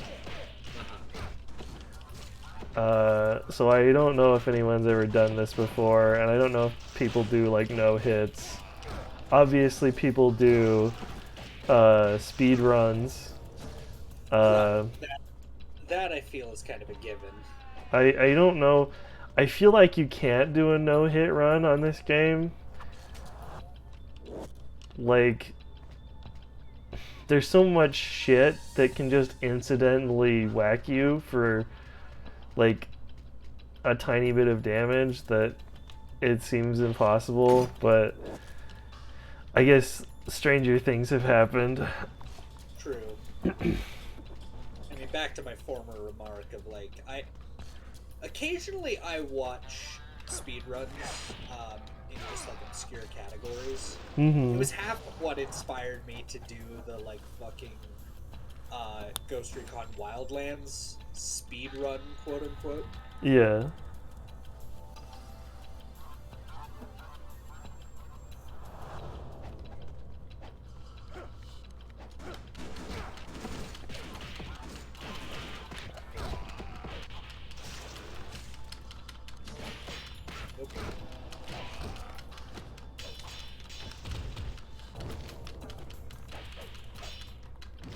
Oh.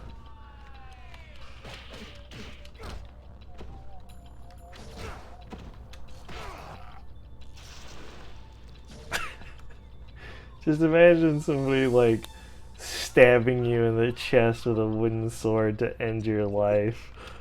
Just this goes back to my like, how much do you have to hate someone? Like, what is the ultimate expression of fun?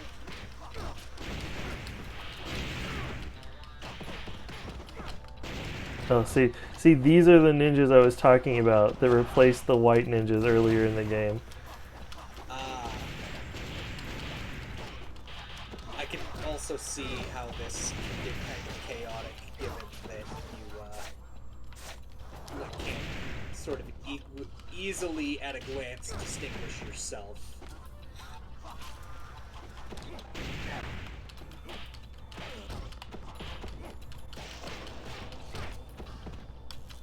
No, don't.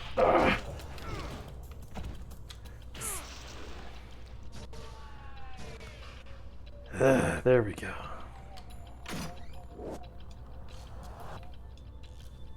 Okay, so this item gives me more ninja magic. Okay. So basically, I did that for nothing. Awesome. Because the ninja magic is pretty useless in this wooden sword only run, but Yeah. oh hey, so guess what? What you got?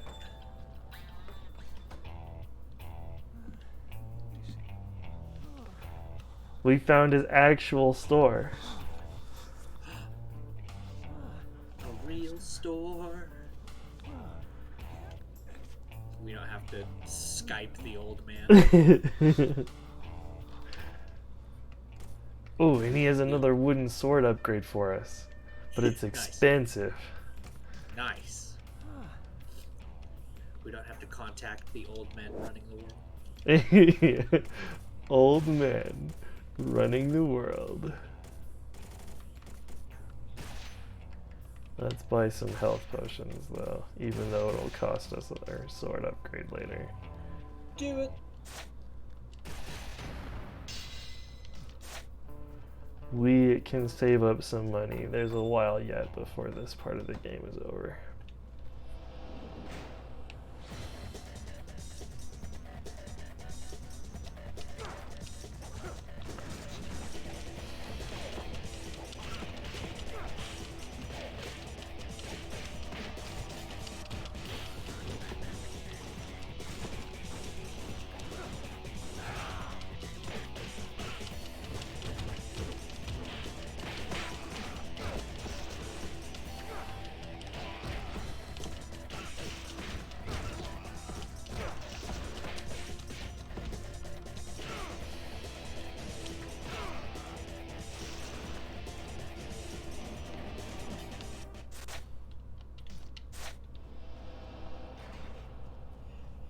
Yeah, remind me when the stream is done, and I will show you Max Payne's rhetorical question. Okay.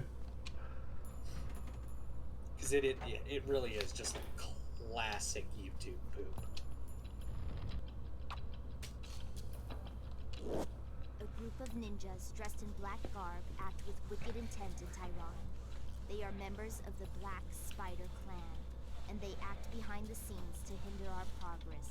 Do not let them leave Tyrone alive.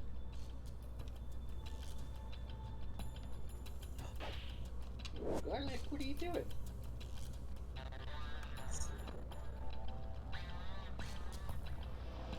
Yeah, I was looking things up.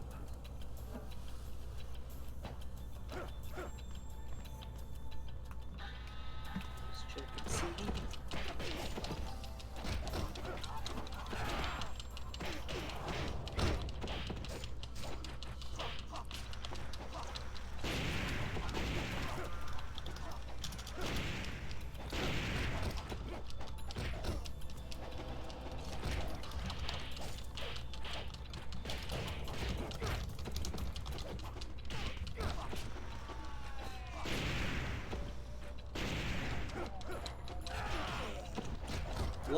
What difficulty were you on? Normal. I have some terrible news for you. Yeah, no.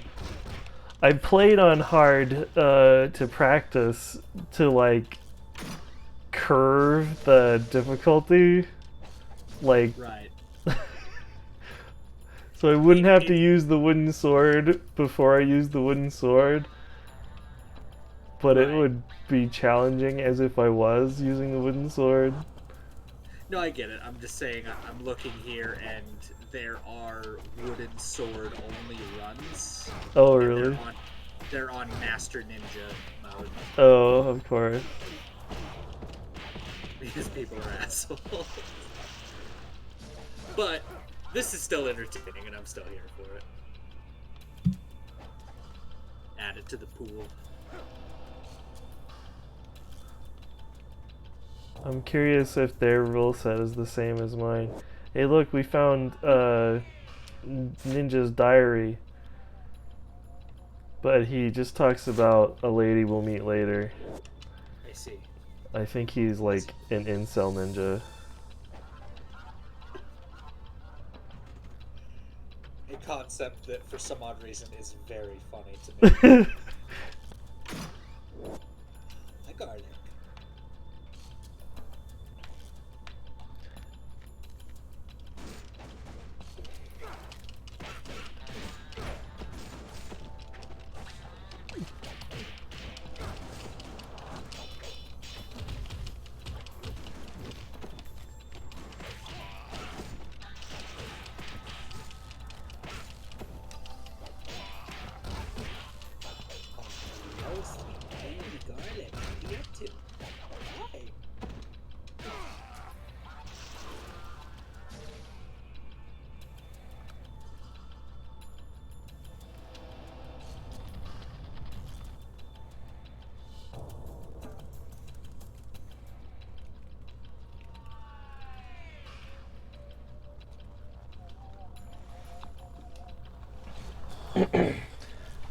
So this part has always confused me ever since I was a kid. Do you have a ticket for the party? No. I'm sorry, sir, but you're gonna need one to get in. So we've been barred entry from our mission objective by like a single bouncer. Right.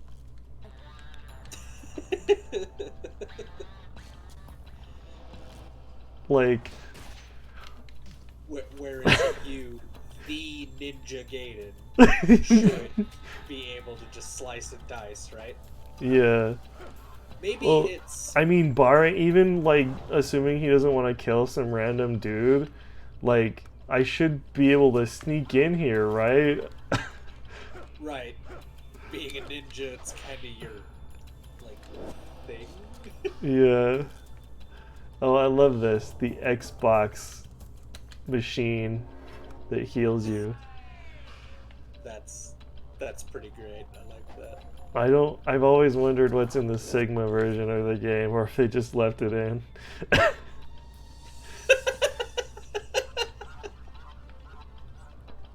don't know why that notion is so funny to me, but I definitely appreciate that a lot more.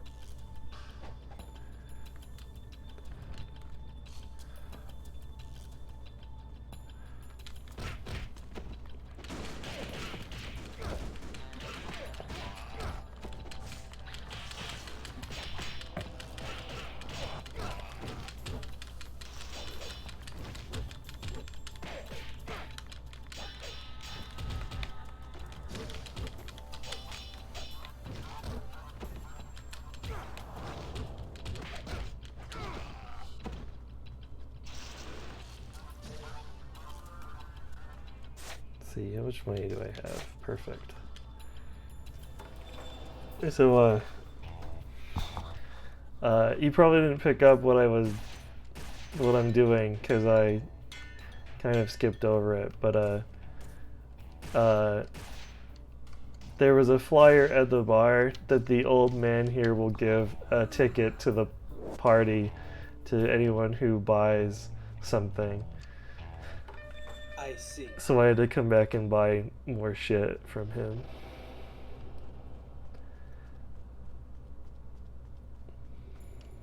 but he wouldn't give you a ticket the first time you bought stuff. Yeah, because we didn't know about the ticket then. I see.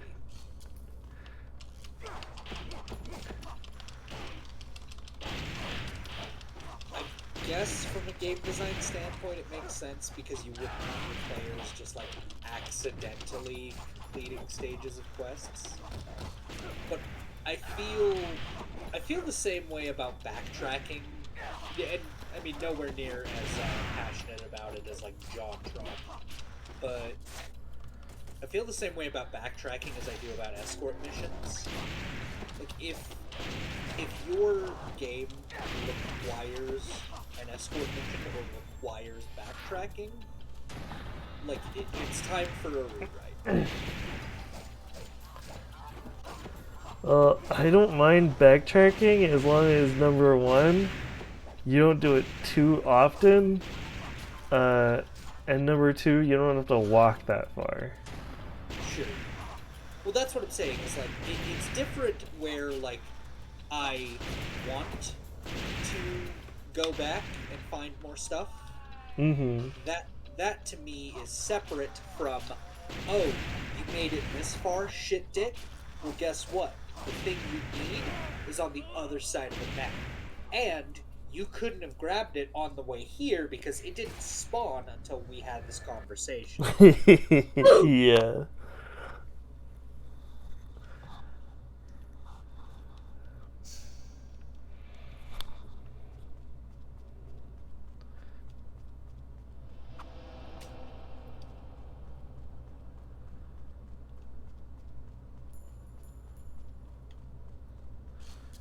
Also, I imagine if you fall into any sort of abyss, it doesn't matter how many of those like respawn tokens you have. It's just gonna. Yeah, no. It just reloads. If you just die by falling, it's just like, oh, you died. You died. Yep. Not gonna. You didn't fall honorably in combat. You idiot. You lost to gravity. The original bitch.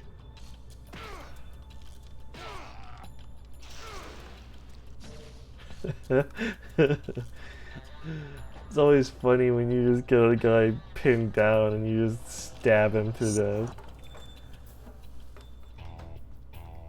Usually that's not like how it goes, because with the like regular sword you kill him in like one stab, maybe two Right. if he was at high health when he fell over.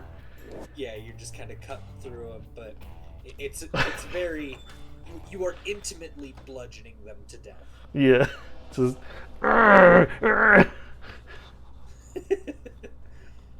There's something kind of feral about this style of play.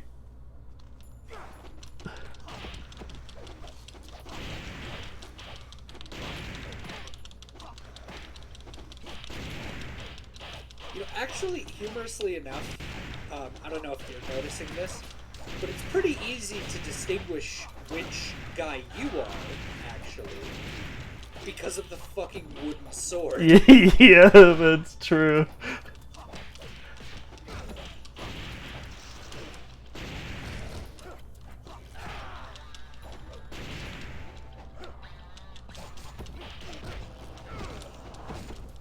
Oh. There it is. There it is! There it is! Just fucking tagged me. Alright, well, while I wait for this guy to kill me, I'm gonna take a restroom break. Sounds good. I think, yeah, everyone's in chat. Take a minute to stand up, stretch, get some refreshments, and, we'll reconvene in a bit.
And I'm back.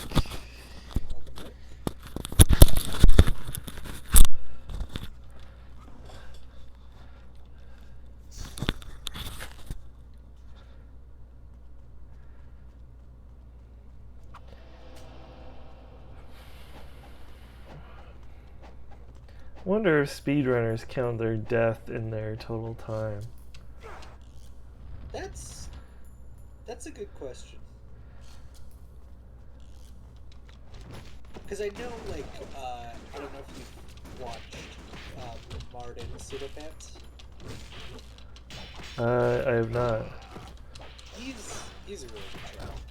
He did several actually speed runs of Just Cause 3. Like 100% speed runs, and he manages it in like a couple hours, which is fucking insane to me. And by a couple, I mean I think the fastest he did it was like 13 and a half some odd hours. Okay. It's been a minute since I've actually watched his speed run, but yeah, every so often I get caught on that. But he dies several times during his speed run. So I have to imagine, like, because optimization wise, like, obviously it's not ideal to die. But like a run is still a run, right? Right.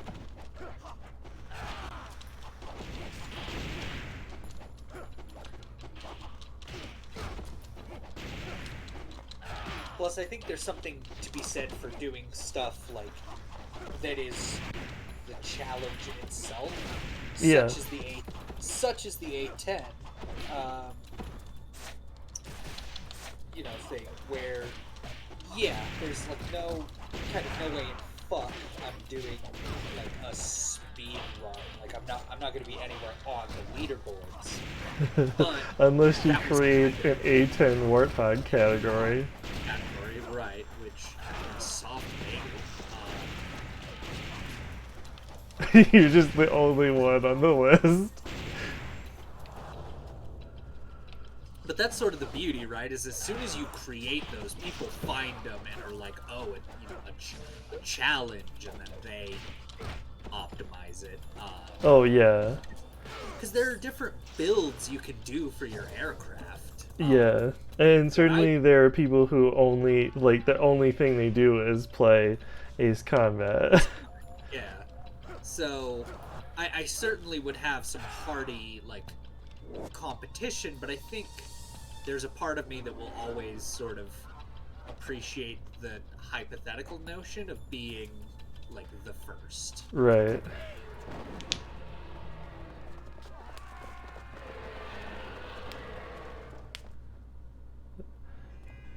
Ah, see, this cutscene's not broken.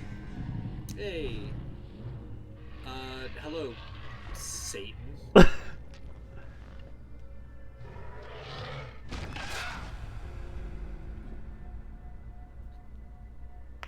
did she wait so long? To show off. I guess. Ryu's just like, I'm not impressed. You got the he's not impressed. I got the God, I wish that were me. Well, he's just sitting there with his arms folded. But he has a mask, so you can't really tell, like, what his face is doing. Sure. He just, like, uncomfortably shifts a leg. So what does that make you?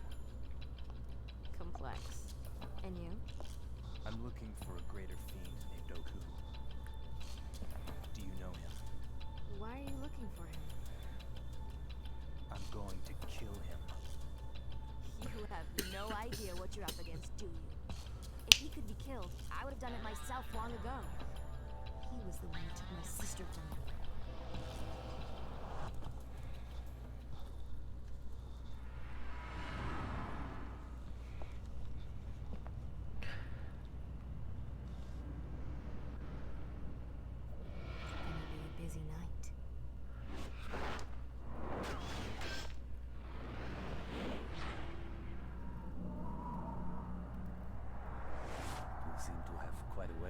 goodies, my friend. The mysterious stranger shows up. Don't mind me, I'm just... Down, down, By down, the down, way, down. good luck with that So this guy always reminded me of the Nazi guy from Indiana Jones, Raiders of the Lost Ark. No, I get that vibe. It's the glasses, I think. Oh yeah, the glasses and like the hat. Sure.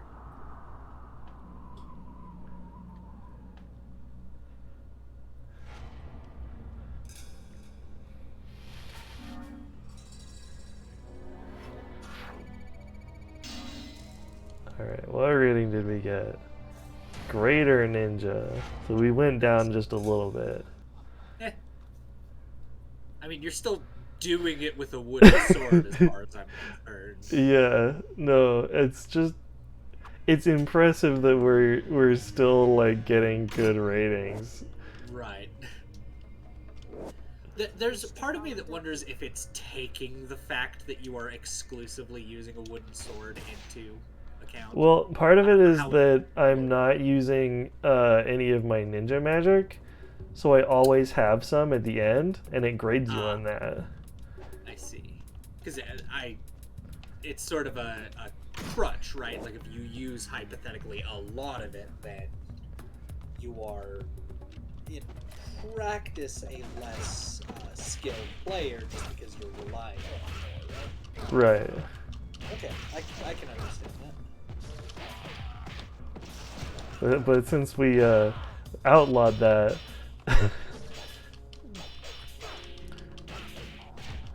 I'm not using it anyway. If I recall, I think we outlawed it in the sense that like you could kill anyone with the magic. Right. You could damage them so long as it wasn't a killing blow. Yeah. Problem is that most enemies will die immediately from it.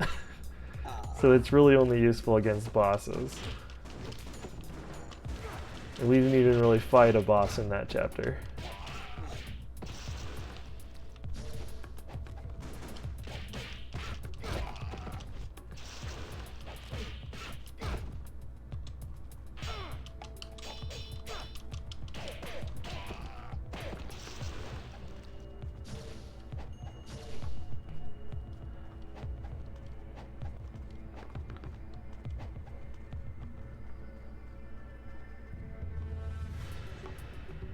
Oh, this is cool.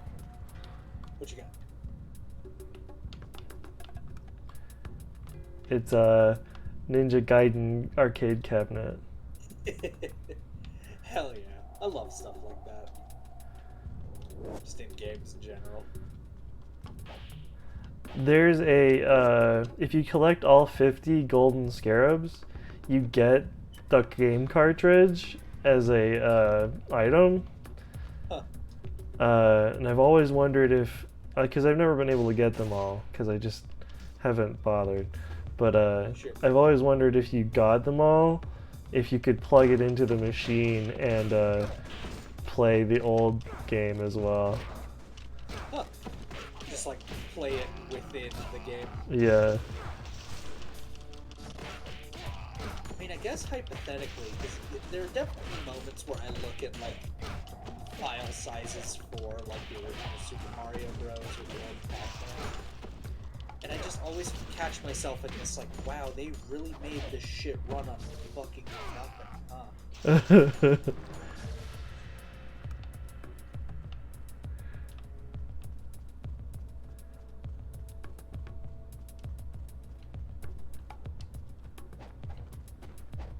Oh, I will be right back.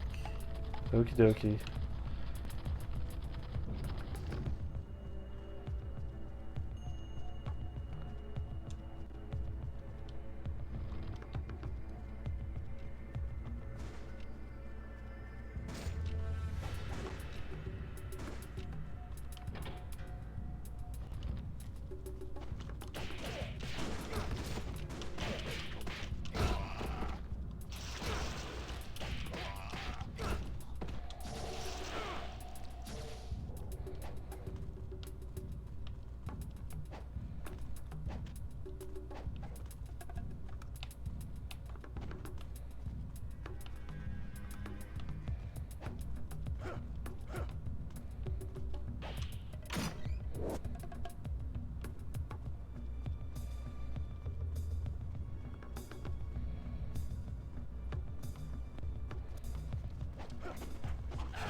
Ugh, that was a close call.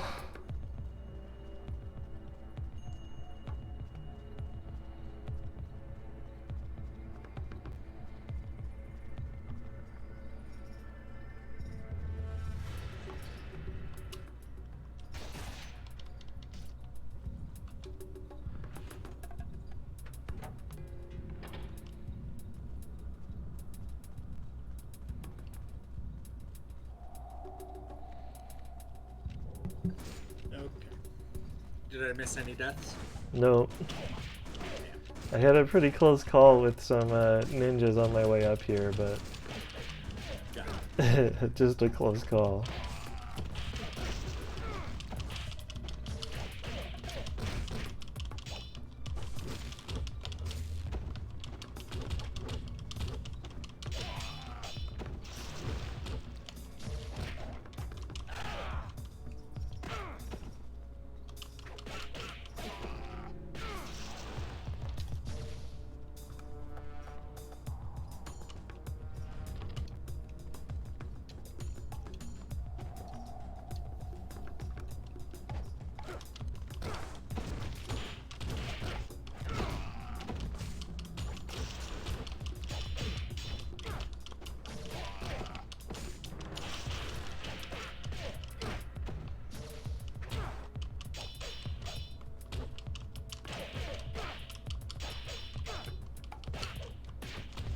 Alright, imagine you're a police officer, right?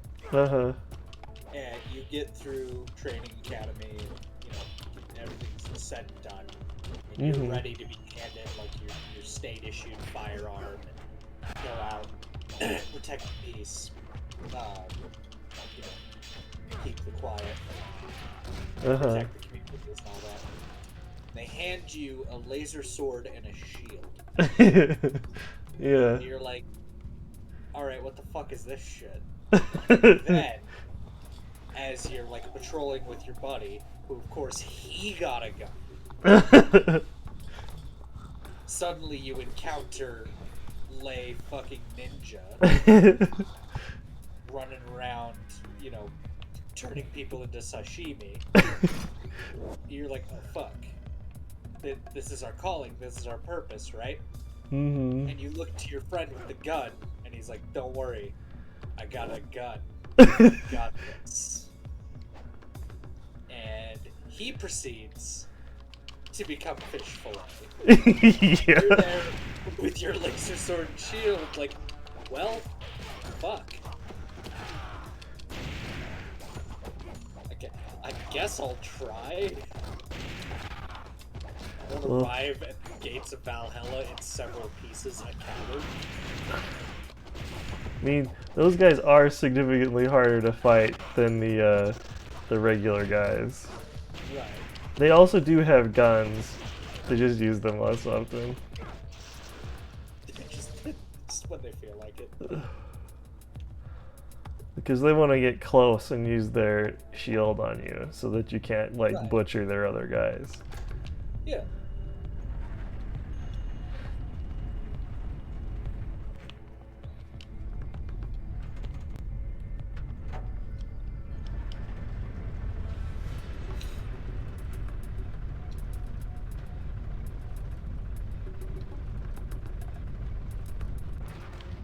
Oh yeah, their city has a moat, by the way. As you do. As every good city should. I almost said good shitty. She chicken. Turn into Sean Connery there for a bit. Shake it.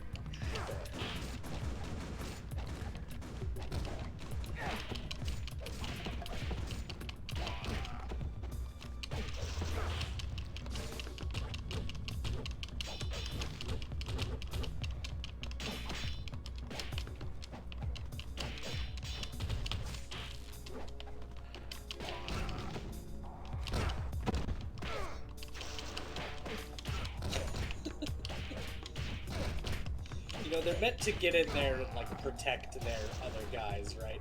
Uh-huh. But I find pretty constantly that you're eviscerating those guys well before the shield and sword guys get to you. That's partly because I have practice avoiding those guys until last, because they're way easier to take down when they're the only ones you're fighting.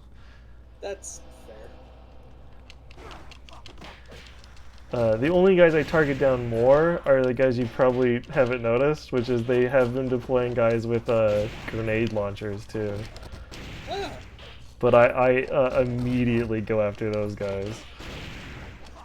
for understandable heat reasons.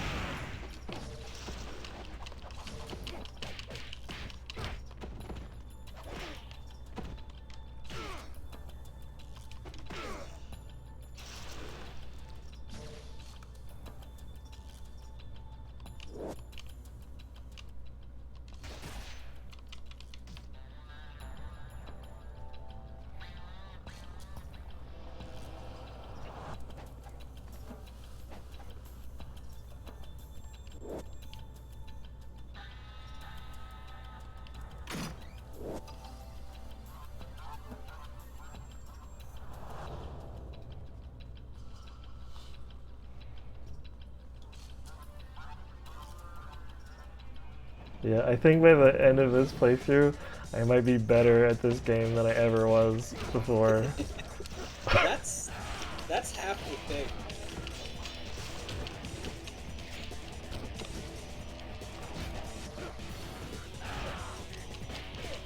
I also love that he just opens your throat like a bottle and you just turn around like You motherfucker.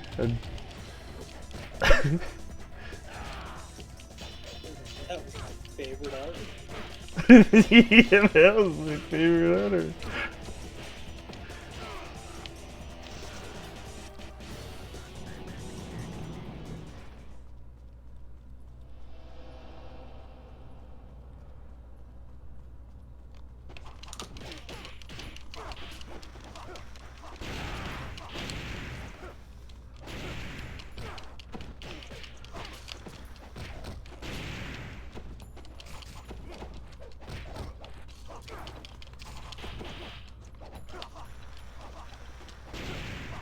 Oh shit.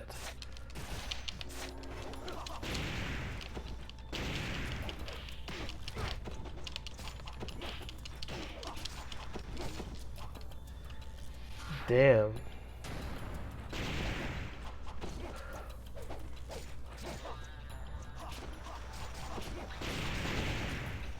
Sometimes I do pretty good against these guys, and sometimes they just target me down. Sometimes you just come to the wrong fucking neighborhood.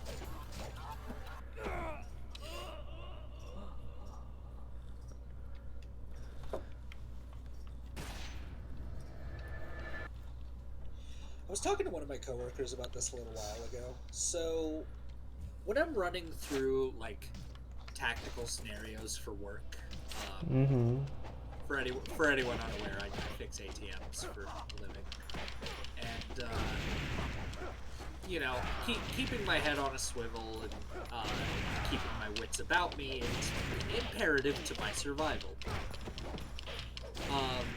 So I have a contingency plan for like if I see a gun. It's unfortunate, but I have a contingency plan for if I see a child with gun. You know, there are a myriad of different situations I work through.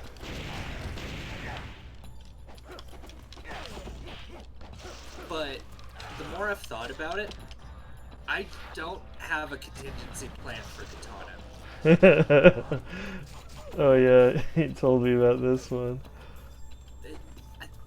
I'm not sure precisely what it is. I think it's just that I genuinely would not know what to fucking do. When someone just runs at me with a katana, I'm just like, you know what? There's nothing I have right now that's going to help me. Like, even by the time I get my gun out of the holster, like, because katana combines all of the, like, worst tactical elements of going against a baseball bat. Thank you. And all the worst elements of going up against a knife. So you're just kind of like fucked. Like, I don't know. I'm not encouraging the public TM to like come at me with a sword. Just merely that like the more I think about it, I just don't know what I would do if someone did.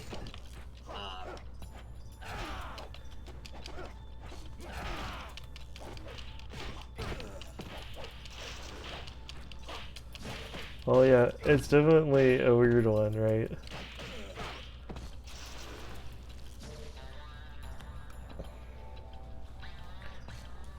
Because like going up against someone with a knife is already pretty fucking miserable. Yeah. But you just add like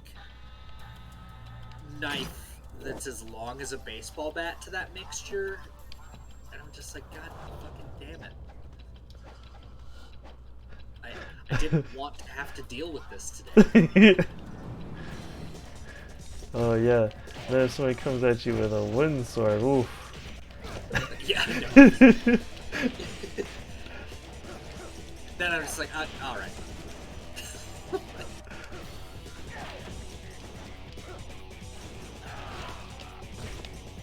See, here's my other question, because I know you're like stabbing and slashing at people with this, but like, is this wooden sword sharpened to a point? Because it doesn't look like it is. It does not look like it. I think the end, like the point, might be slightly sharp, but the like edge is definitely not like even as sharp as wood can be. Right. An amazing prospect to me. I am literally just bludgeoning people to death, I believe. Oh yeah, totally. Well, because I'm even watching, like, as you're slashing them, there's not blood coming off of them when you do that. No. It's only when you're stabbing them that blood is. And one of the features of the wooden sword that you may have noticed is that it cannot perform decapitations.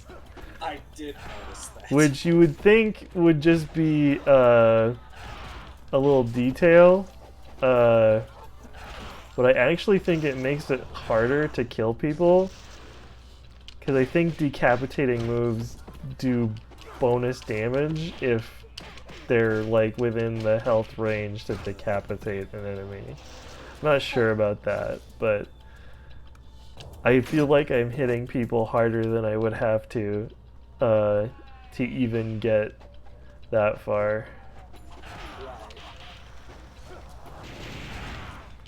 Like, above and beyond, like, the fact that the wooden sword just doesn't deal as much damage as the regular sword.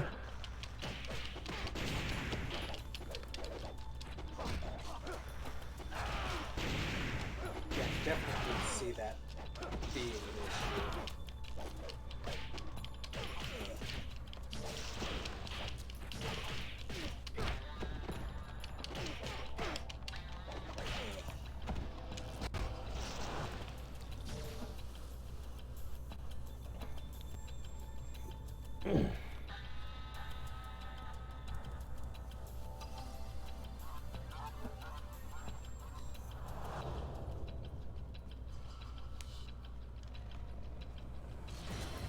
Ooh, so I had one for you while you're running around. What's up? So I have, over the past couple of years, been keeping a list of... So, I guess to explain part of the joke, I cannot play a single musical instrument. But I like to joke that I'm in a band. Okay. Oh no, you need to take this fucking thing out with a wooden sword. Yup. Oh, hell yeah. 3 of them? Yeah.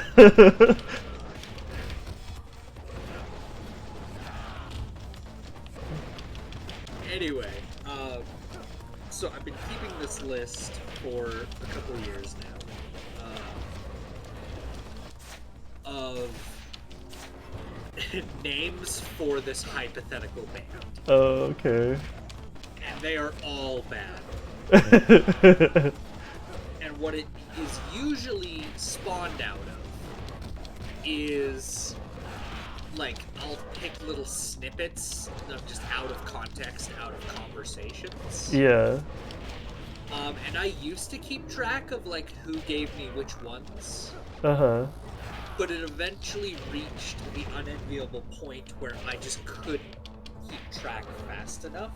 Yeah. So I would like to share, if it's all well with you, Uh-huh. some of my favorite bad band names. Sure. And it's worth mentioning, I would also like to go through at some point all of them and see how many of them are real bands. That whether sounds they're hilarious. Like if we could only find them on SoundCloud and they have like 4 listeners, you know? Oh yeah, I bet there are a ton of like really random stuff as band names. Sure. So, starting with one of my favorites and the first. Disciplined Bipolar Bear. Star Damage. Implied Cannibalism. Semi-homeless young people. Anatomically correct pinatas. Tom Cruise missile. Tom Cruise missile.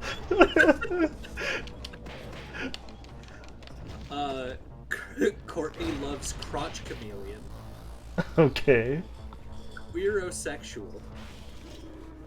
Muddy pitchfork. So what exactly are you? Sun-dried sneakers. You're much more powerful than just a human. Humiliation conga line. Not from some curse. Arguably sick-ass pillow Are you fort. so sure? I was convinced Sniffing once my blood was coffins. pure. But then I saw what my Glory blood hole was etiquette. capable of. Glory. I watched as my twin sister was cursed and twisted into a This one I ring. feel is actually kind of cool. The planet-sized shotgun. Whoa, yeah, that would be like neat You led her name. down the path of Yeah.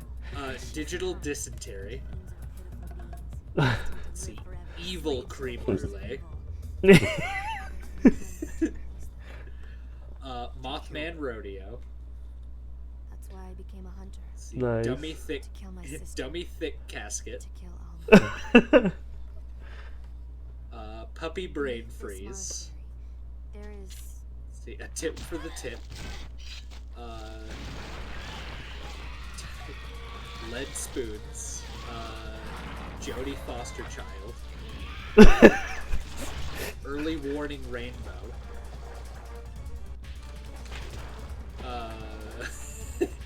Supersonic birth. Oh.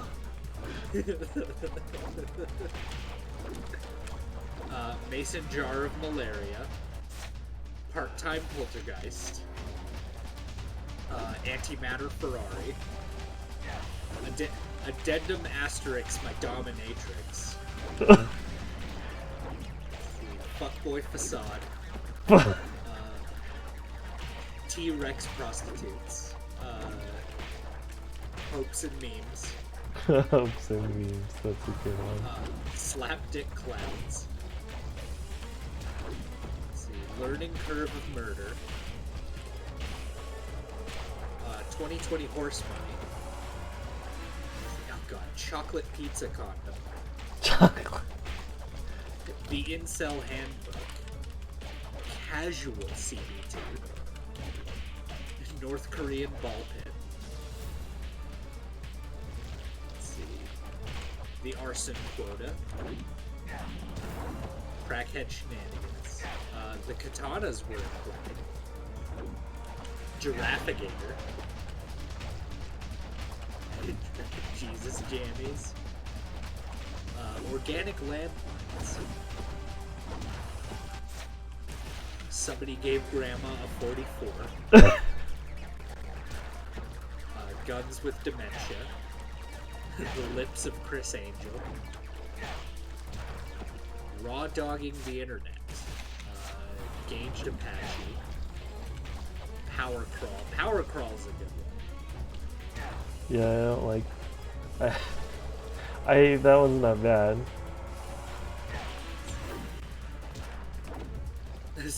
Sundare Terrorist.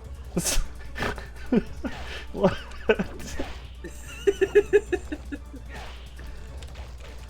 Former President George W. Bushfire.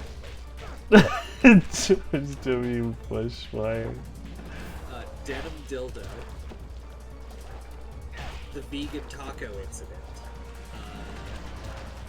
Let's see. Yard Sale Beef. Catboy Containment Breach. Chuckling and Buckling. Pseudo Papooses. The Voice of Dunning-Kruger. Phil Collins, in brackets, not that one. Not that one. Charmin Magnum. Surgical Grade Milwaukee. And the one we had earlier today, Kinda Gentler CIA.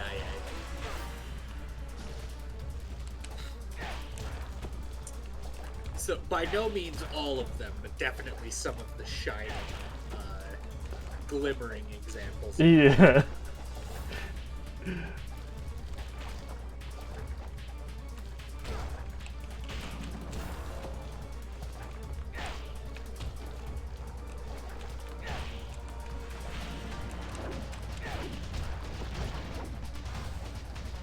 Also, I just look up, what the fuck are you fighting? Oh, it's like a tentacle monster. I see that, but where did it come from? From inside the church. Oh, that clears everything. It's a fiend, just like those big demon guys. Okay. Yeah, somebody turned into this thing. Just this spell, I guess. Well, it's like a horrible curse or something. Sure. Arrgh.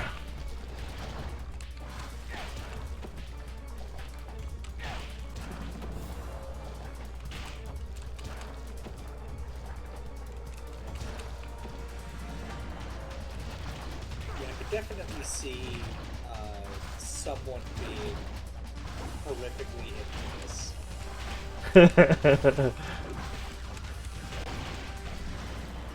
Someone.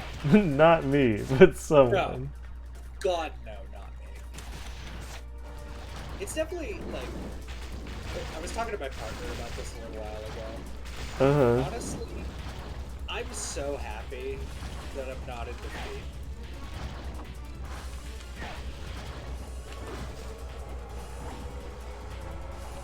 Arrgh. We're just gonna leave the silence on that one. What? I was focusing on not dying. You're good. I was just saying, I was talking to my partner a little while ago, and Uh-huh. came to the concession that I'm glad that I'm not in defeat. Oh, yeah.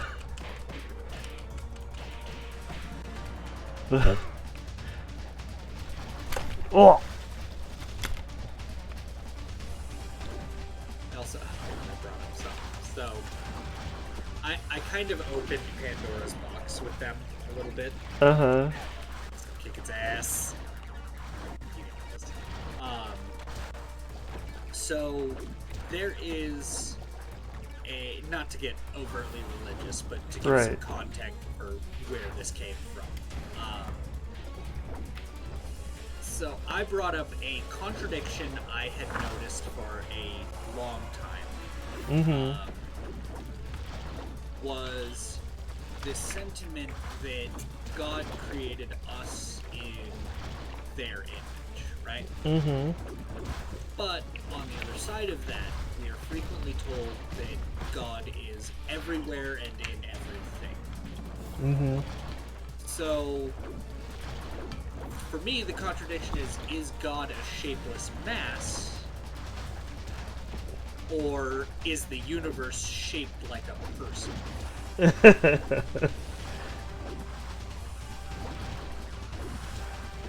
And like those things can't, as far as I'm concerned, be mutually exclusive. Like it's one or the other. So I brought this up to my partner, and they suggested the incredibly cursed angle that we are God's persona. And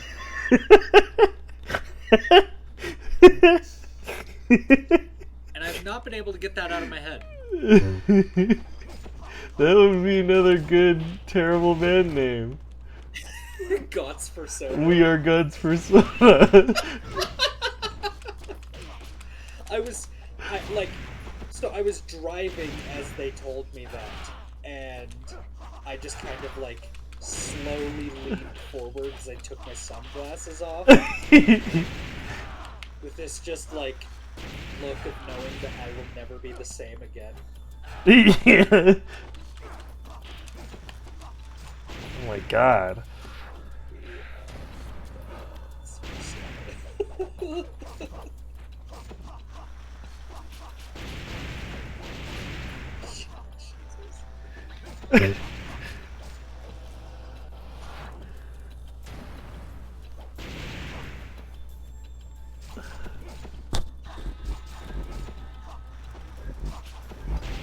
Oh, earlier, you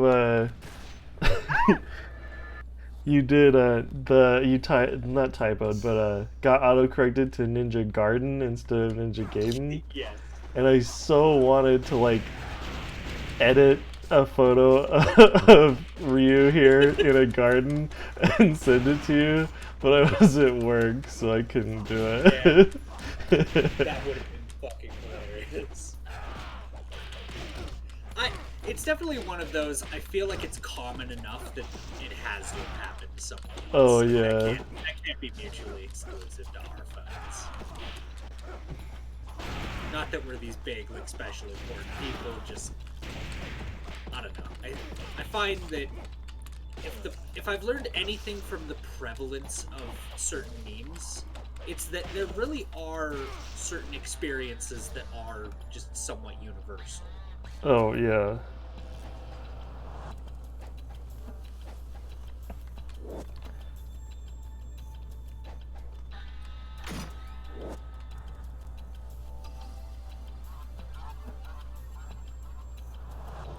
I also had a great conversation, I can't remember with who,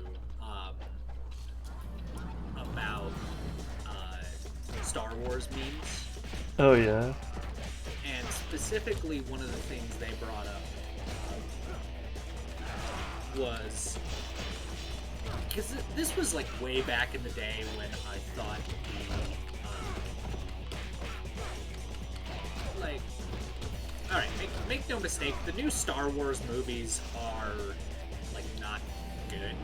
Uh-huh. But honestly, like, on their own, at least The Last Jedi hits the, like, dizzying heights of not the worst movie I've ever seen. Oh, yeah. It's not a good Star Wars film. Like, I kind of agree with you there. Like, I don't hate The Last Jedi as much as some people do, but like, I was disappointed by it in the end, but like, it was watchable. Unlike Rise of Skywalker, which made me want to like blind myself.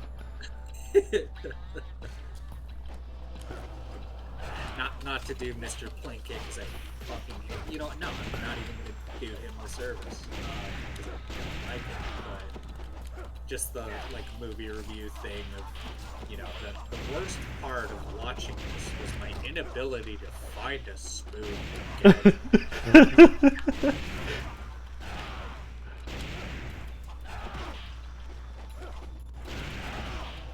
And I didn't hate The Force Awakens either. Yeah, I think it wasn't That one's pretty. Yeah, it's kind of mediocre. Again, like I have absolutely seen worse movies, but what they pointed out to me, this person I was in conversation with, they're like, you can really tell how good not just a movie is, but how good a Star Wars movie is based on the memes. Oh yeah. And for a moment I was like, I guess that's kind of true. And they put forward, they're like, honestly, the prequels are some of the better Star Wars movies. You can tell because of the number of memes that have come out of it.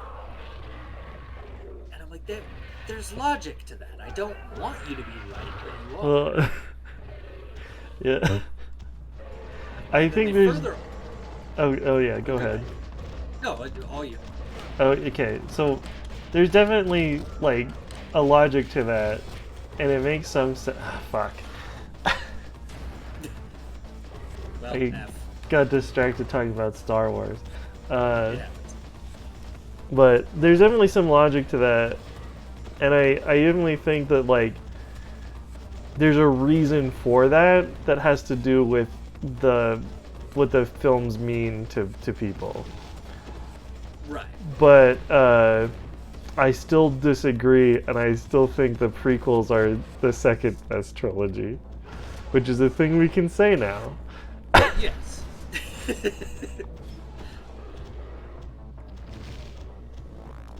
I definitely think the original trilogy is still the best set of Star Wars movies. Oh, they're solid for sure. And there are plenty of memes that have come out of those originals. But I think the prequels are partly so memeable because they're not the best. Sure. Because certainly some of the deliveries that are kind of hokey and weird have contributed to how memey they are. But on the other hand, on the same token, the Star Wars prequels have a lot of meaning to them. They're just their filmmaking is bad. It's kind of the reverse problem of the Star Wars sequels is that the prequels were all made by the same dude, and they all had like a meaning that they were going for and a plan, and they just did it bad.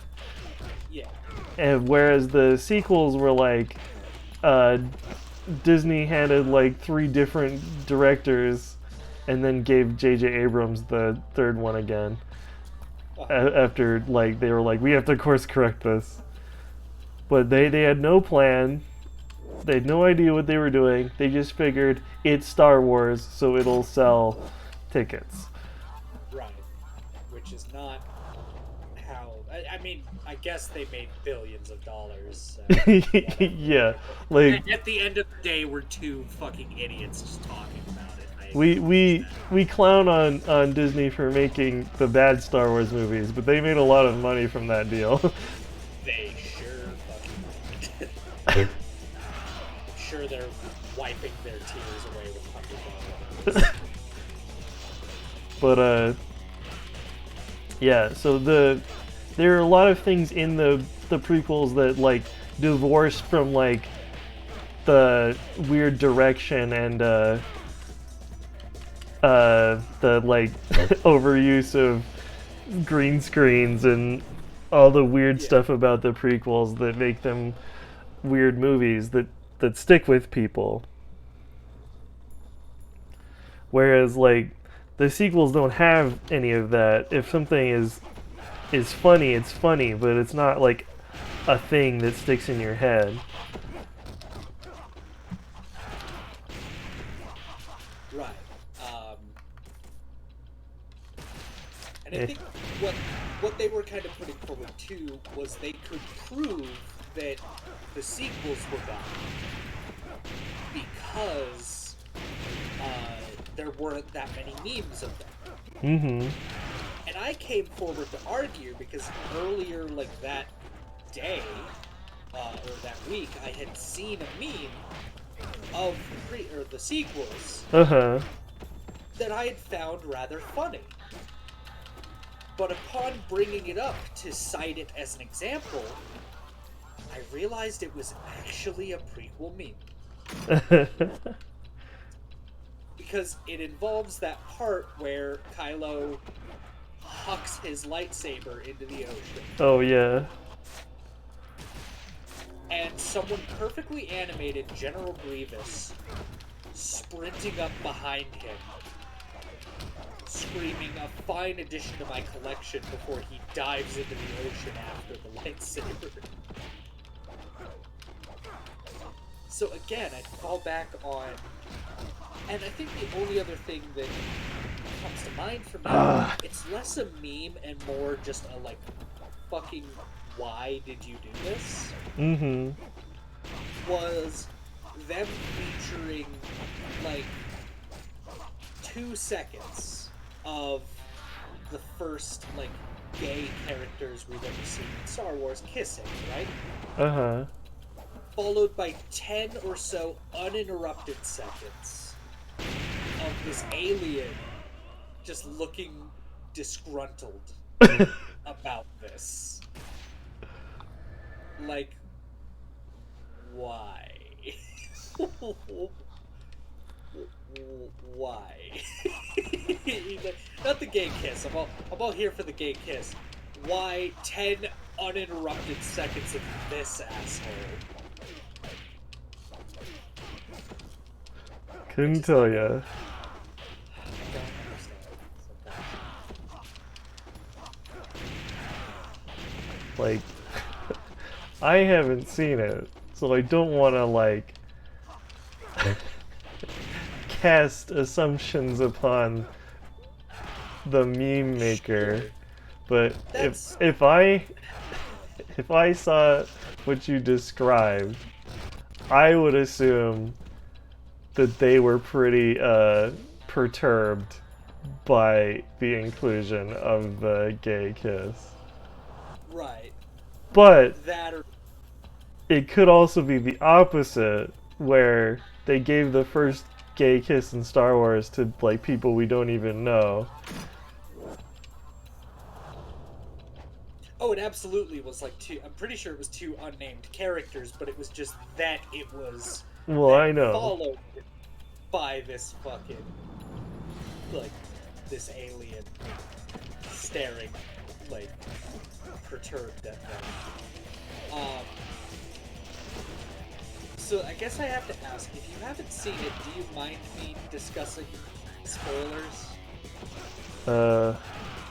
What have I not seen? The newest Star Wars, the Rise of Skywalker. Oh no, I have seen Rise of Skywalker. I mean, Okay. I haven't seen the meme you're talking about. No, it's not the meme. That's just in the fucking movie, dude. Oh, that's right. Oh shit. I It's forgot. not a meme. That's what happens. I I'm a little, like, splitting my attention here, and I you're good. totally forgot that happened anyway. So yeah. You're good. But now that you mention it, yeah, okay. Yeah. So that fucking happened. Yeah, I don't know. Rise of Skywalker was a disaster. I also, so as a writer, right? I take a lot of, like, solace out of reading the line, "Somehow the Emperor returned." Yeah. Because I'm just like, cool, I don't even have to fucking try anymore. Like, as a writer, I can just put some shit, Yeah. and people be like, yeah, okay, sure. A multi-billion-dollar company put that in their movie. Uh-huh. They were just like, yeah, send it. Whatever. We don't care.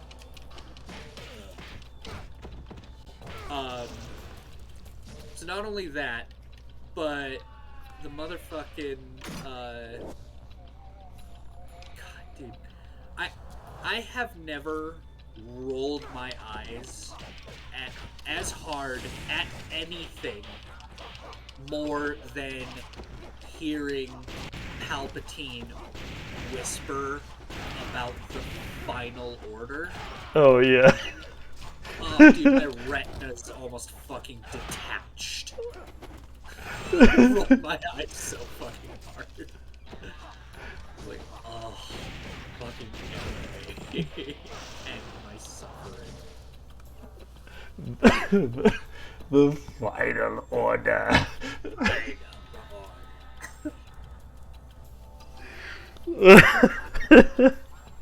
What were they doing? What are they doing? What were they thinking? What the fuck?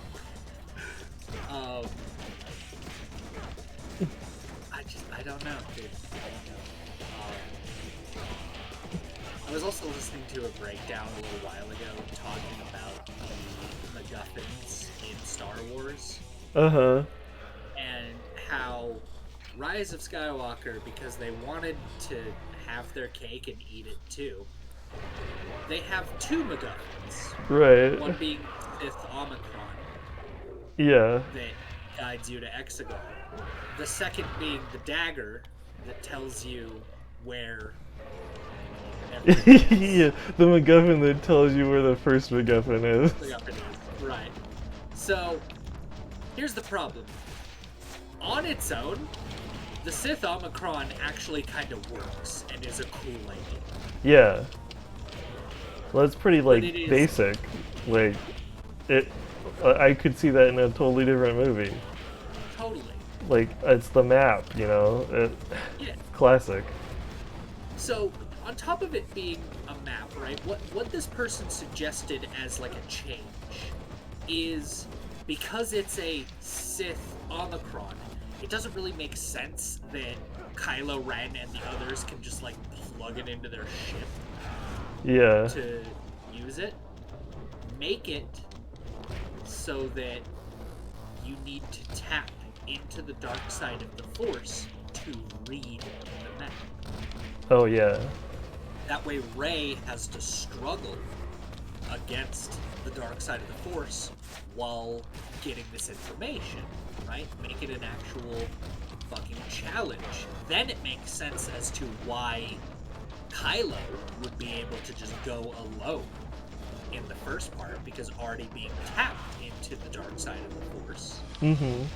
he could just read it and it would be fine. But then I was very happy that this breakdown also had the same issues with the dagger that I did. Uh-huh. Because on top of being an incredibly stupid idea, Uh-huh. it had, I mean, no thought went into it. No. You had, like, one job, right? As a writer, make the thing make sense. It doesn't, like, the audience doesn't have to care about it. It's fine if just the characters care about it, but at the bare minimum, it has to make sense. So, the ocean is an incredibly salty, incredibly Yeah, okay. harmful to I know where you're going with this, because this is my same problem I had.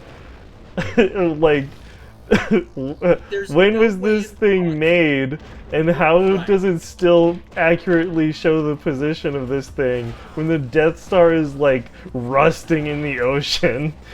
Yes, there's no way in fuck, right, that it would still retain the same shape. Now, again, if you wanted to do like a Sith thing, Damn it. okay, make it like a circular sort of like, you have the handle, right? Mm-hmm. And where the pommel would be is sort of an open ring. And then it has the blade coming out of the top of that open ring. Uh-huh. And what it is a Sith whistle or something to that effect. Uh-huh. Where when it's near like Sith energy, it resonates with a certain tune. Oh, yeah, okay. So as you tap into the dark side of the Force and use this dagger, you can sort of angle it over stuff and be able to like get an idea of where Sith artifacts are. Right? Yeah, like a metal That- detector, but for Sith Kind of. energy. Yeah. No, that to me that makes way more sense. Oh yeah, But like at least that's not at the whim of the tides. yes, not at the whim of the tides. But then there comes the second problem for me, which is that they're just kind of standing on the beach looking out, right? Yeah, There is nothing to orient them on the beach. true. They just got incredibly lucky to be standing in the right place. Or you're telling me that the Death Star broke apart in such a perfect way that no matter where you're standing, no matter how far away, no matter, you know, which angle you're looking at, if you extend this little thing, it will show you like where the Omicron is supposed to be. So that makes no fucking sense. It's just, I don't know, man. Yeah, no, that doesn't. I don't understand. Oh, good Like, luck, guy. I still don't get, like, when was this thing made? Like, Well, considering that we saw the flashback of Rey's parents getting got by this thing, right. at the very minimum 20 plus years before. Yeah. Which also begs the question, right? Because it's a map to the map to Exegol. Mm-hmm. Hypothetically, this guy who's been working for Darth Sidious Yeah. would hypothetically know how to get to fucking Exegol so that he could get paid for the job. Yeah. That's how credits work. But no. Apparently, we can't have nice things in the Star Wars universe. So he needs a map to the map that takes him to Exegol so he can get paid. But I mean, somehow his ship got buried in all that sand. Yeah. He mean, it is crashed cursed. or It is- whatever. I can't It remember. is rough. It gets everywhere, as we all know. But why on fucking Earth would, like, the dagger is just so convenient. And also, it seems to me that the people who wrote Finn just completely fucking forgot that he was, like, First Order Stormtrooper. Oh, yeah. With the whole, like, they fly now? They fly now? And it's like, dude, you would know this.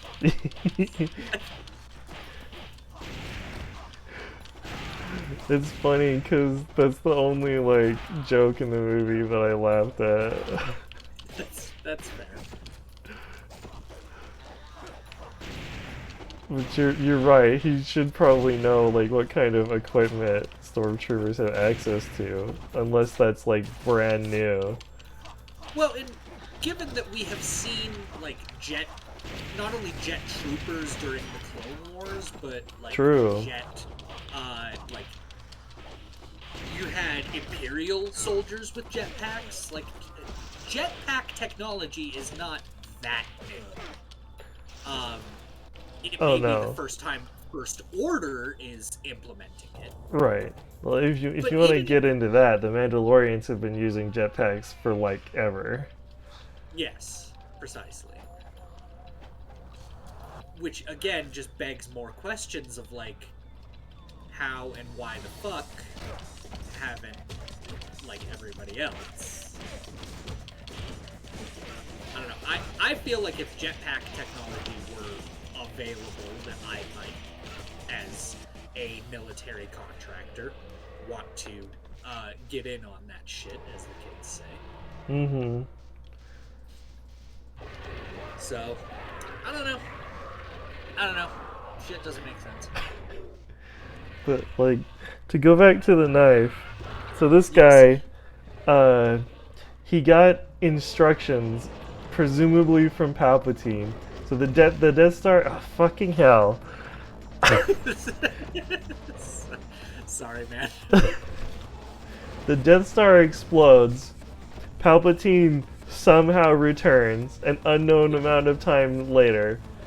Tells his like secret minion that only he knows about, hey, go to the Death Star ruins and find my Sith holocron, and after you do that, don't move it, just leave it in the Death Star and make a knife that tells you where it is. And he does this and then holds onto the knife for decades.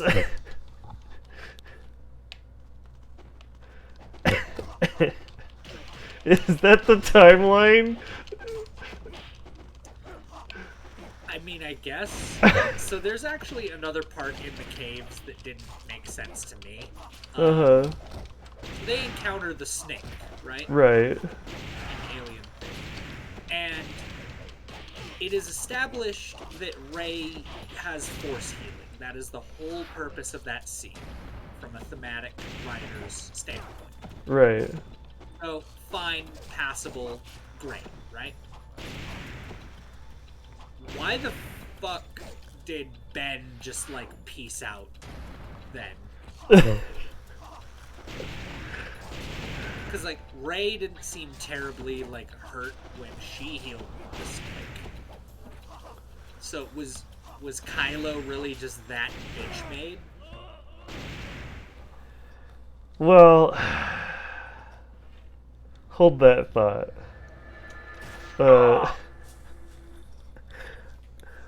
Michael asks, "What the fuck is that abomination?" It's a demon.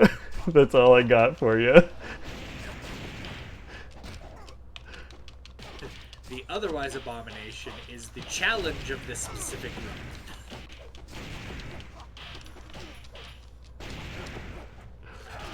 But yeah, I don't. He had to. He died because the plot demanded it. Okay, but why? Uh, Because why? Okay, no, I just answered my own question. Because of course, as soon as they got to Tatooine to bury the lightsabers, then it would have been this whole thing of like, you know, a traveler wanders by, you know, what's your name? As every traveler just needs to know. yeah. She just said, you know, oh, I'm Rey. And it's like, Rey who? You know, like a normal fucking person asks. And she just goes, Rey Skywalker. It doesn't count unless you give me your last name. Yeah, bet. Like, was this wandering traveler a fae? Like, what the fuck? Anyway, Ben had to die because otherwise he would have been there in the scene and just sort of glanced over at her like, the fuck are you talking about? You're not a fucking... You're not a Skywalker. You're stealing valor from my family. What the fuck? And then we, the audience, would have realized that just like all the Palpatines before her, Rey wasn't the good guy. yeah. Well, there's definitely that. They definitely wanted to end on that note, and he would have been weird to include. There's also the fact that like he was super evil and like killed tons of people before, and Disney probably didn't want to deal with like how do you like redeem someone like that if they live at the end. I mean, they were. It's poetry, right? It's like it rhymes. Yeah. It's that thing that George Lucas famously said, and was definitely a good idea and not at all a controversial opinion. Because, you know, Kylo Ren was #1 Darth Vader fan. Mm-hmm. If only he could have met him in his prime. But you know, Darth Vader died and had a big, like, tragic, looking into the sunset kind of ending for Return of the Jedi. Right. So naturally, what you want to do for your sequel that rhymes is the same shit, just worse.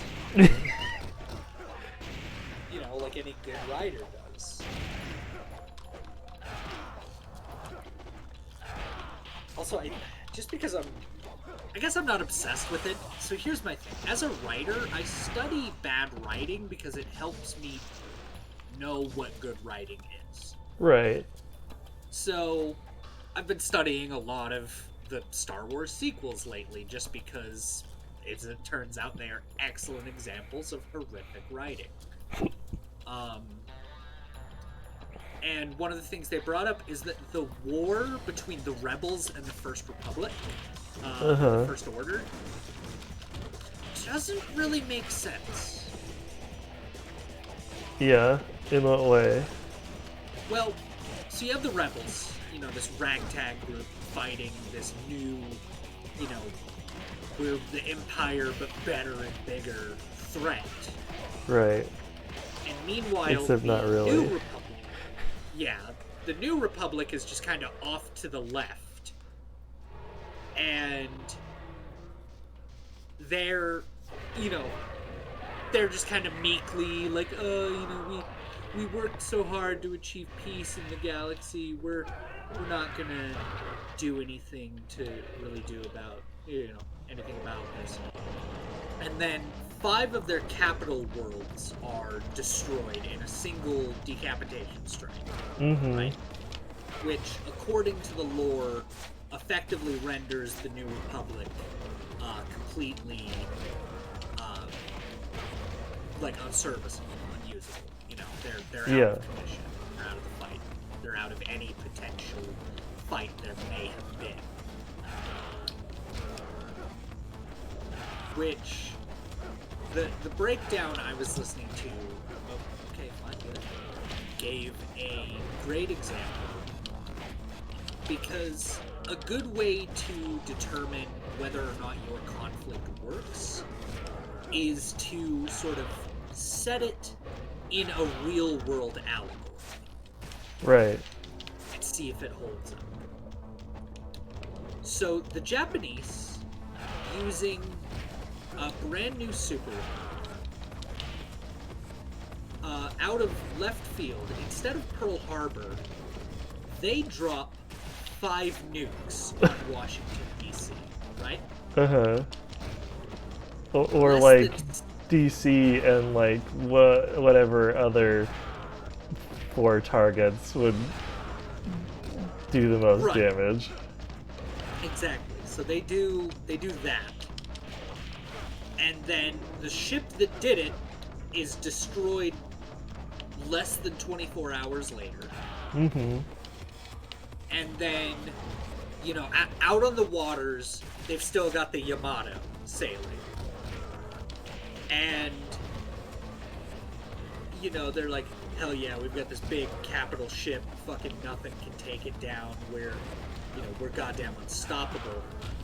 And then, in a single sortie, the Yamato is taken out by, like, a PT boat, or a single, like, P-40 Warhawk.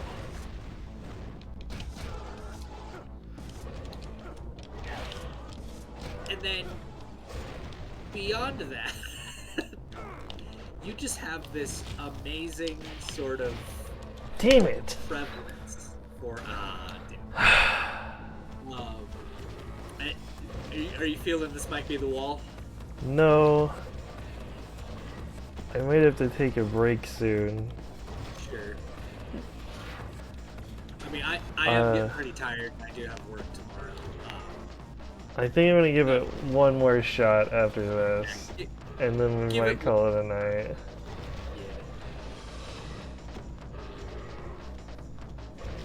Yeah. There's just a point where like your fingers get fatigued. Yep. I wasn't kidding. By the end of the fucking A10 run, my fingers fucking hurt. And like I game pretty regularly. It's not common for my fingers to hurt after gaming.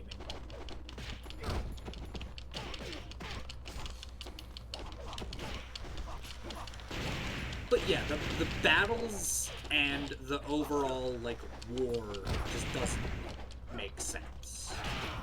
Yeah. And it's maybe that the timeline of the conflicts is just happening so like quickly that by the time we as the audience even digest anything that's happening, it's already over. You know, by the time we're introduced to the final order, they are completely decimated and defeated 20 some odd minutes later. Yeah. All because their fleet of planet-killing starships don't have GPS, so they have to use a giant navigation tower to get out of the clouds of Exegol. But then that doesn't make any fucking sense. Because if it's really that difficult to get through the clouds of Exegol, then how are the Republic or Rebellion starfighters or freighters able to see shit in those hypothetical conditions? True.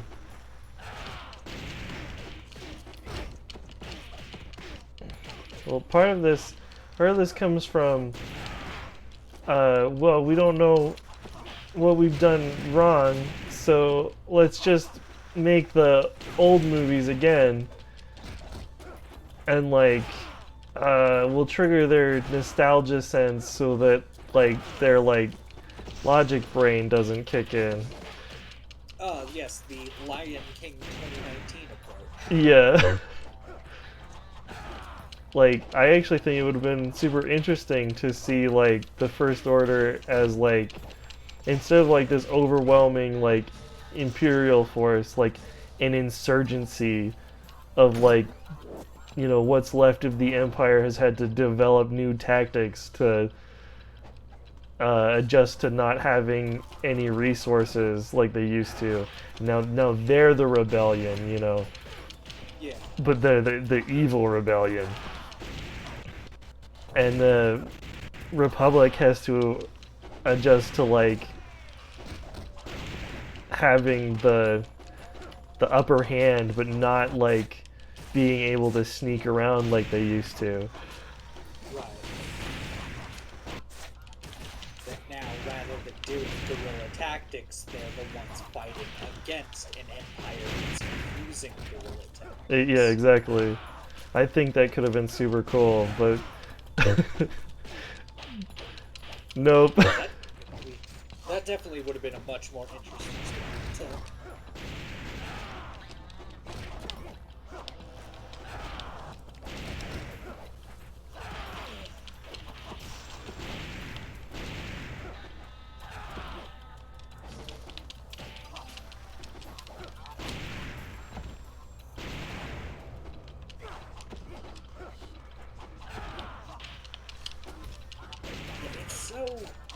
It's just weird writing for me that they make the First Order simultaneously massive and like foreboding, and they like seem to control everything.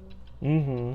But then they still need to like take out these giant Republic planets to like really instill the fear. Well, like, so I guess the explanation is that they went they went off to like an uncolonized region of space, and they set up Right, shop yeah. there. The Outer Rim. But like so they're almost more like an enemy nation than like a deposed government, Right. like you might think of them. But like they just tried so hard to bend them back into the roles they had in the original trilogy that it just doesn't work. They end up twisting and snapping instead.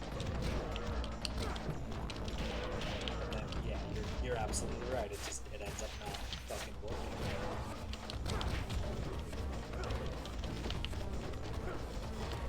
These fucking awnings or whatever you call them.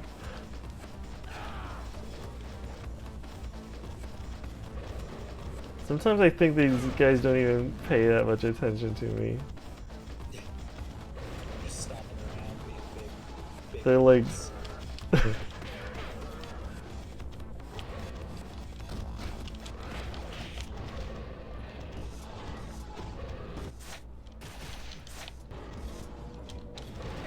There are, if I was writing Star Wars as a whole, there are a couple of things I would change.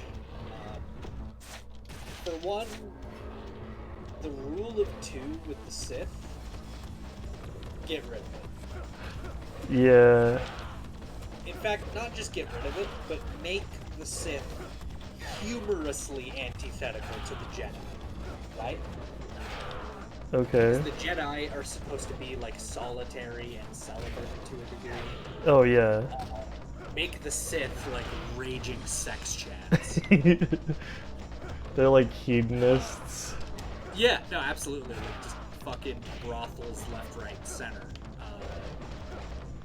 And then paired with that, the Sith right now are only supposed to have like one master, one Padawan, and then there's only supposed to be one, like for the Jedi, one master and one Padawan. Fuck that shit for the Sith. Have a gaggle of just like little dudes running around. Well, to be fair, the extended universe Sith are exemplarily good at cheating the rule of two. Which is why I appreciate the Legend Sith more than the canon Sith. Well, even the canon Sith, like, Vader has like this entire gang of like not Sith that he's trained in the dark side to hunt Jedi with him. And the only thing that makes them not Sith is that he just doesn't like care about training them. They're Like, yeah, okay, but you still made them dark side users. They're still Sith, just because you didn't Right. like teach them like the finer points of your philosophy. Yeah, just because you're not giving them the name doesn't mean you're exempt.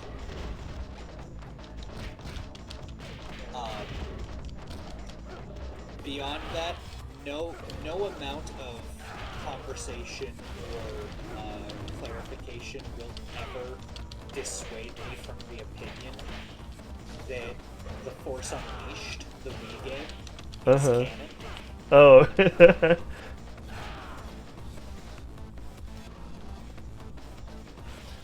Well, So what exactly are you? okay. We're almost there.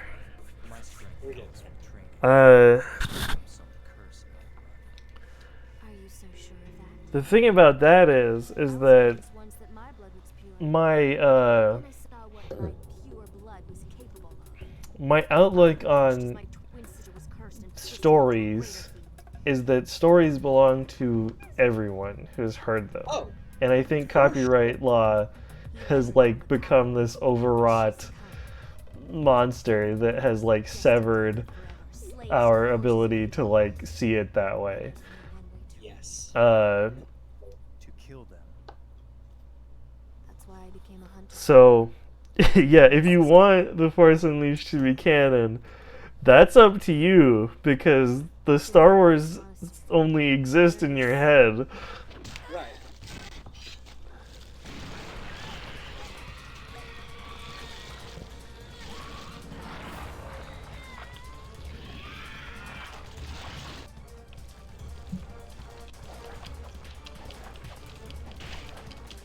Alright, now I just gotta beat the tentacle monster. Like, for realsies this time. You got this.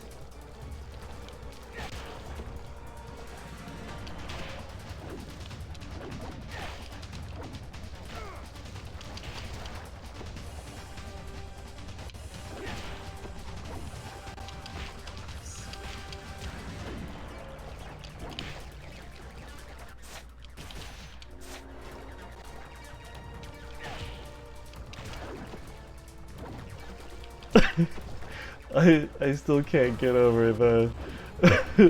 I was distracted for a minute. What is that thing? Yeah, I'm just reading off my like band names, and I glance up and I'm just like, what the fuck? And then you're like, yeah, it came from the church. I'm like, oh, that clears everything up.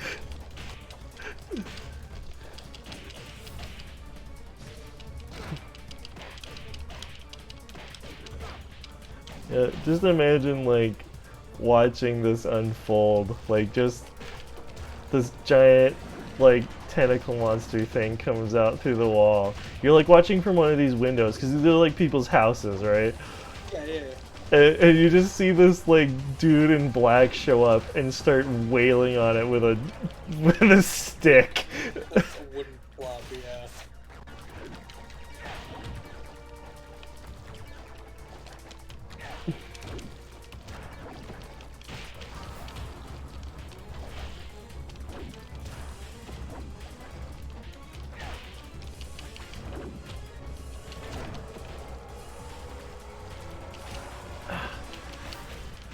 I hate how like every little wiggle of its arms registers as an attack.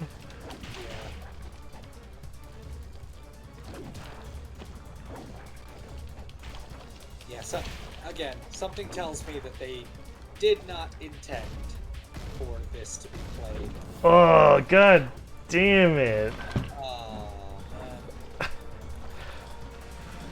That's stupid fucking grab attack. That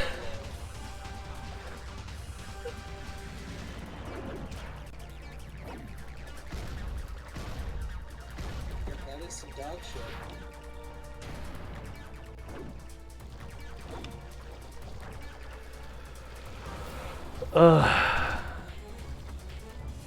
I almost beat it the first time. I think I've done this too many times. Yeah. My hands are too tired now. I definitely think this calls for good. So, yeah, I think we'll pick this up on day 2, whenever that's gonna be. Yeah. We can go Wednesday if you'd like. I'm doing a one-shot campaign tomorrow of Feast of Legends. Well, yeah, tomorrow's Warhammer night anyway. Nice. So, yeah, Wednesday I'll have Yeah, we can definitely continue probably Wednesday. I don't think I have anything going on. Sure. Sounds like a plan.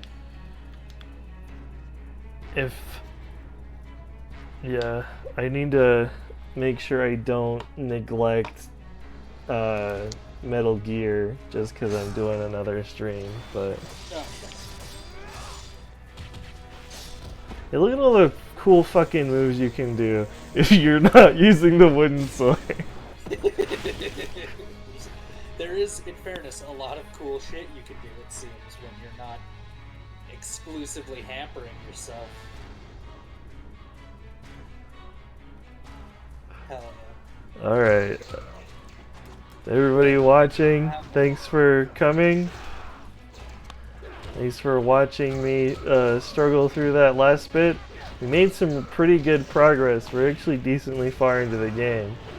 Like, pretty good for like 3 hours of streaming.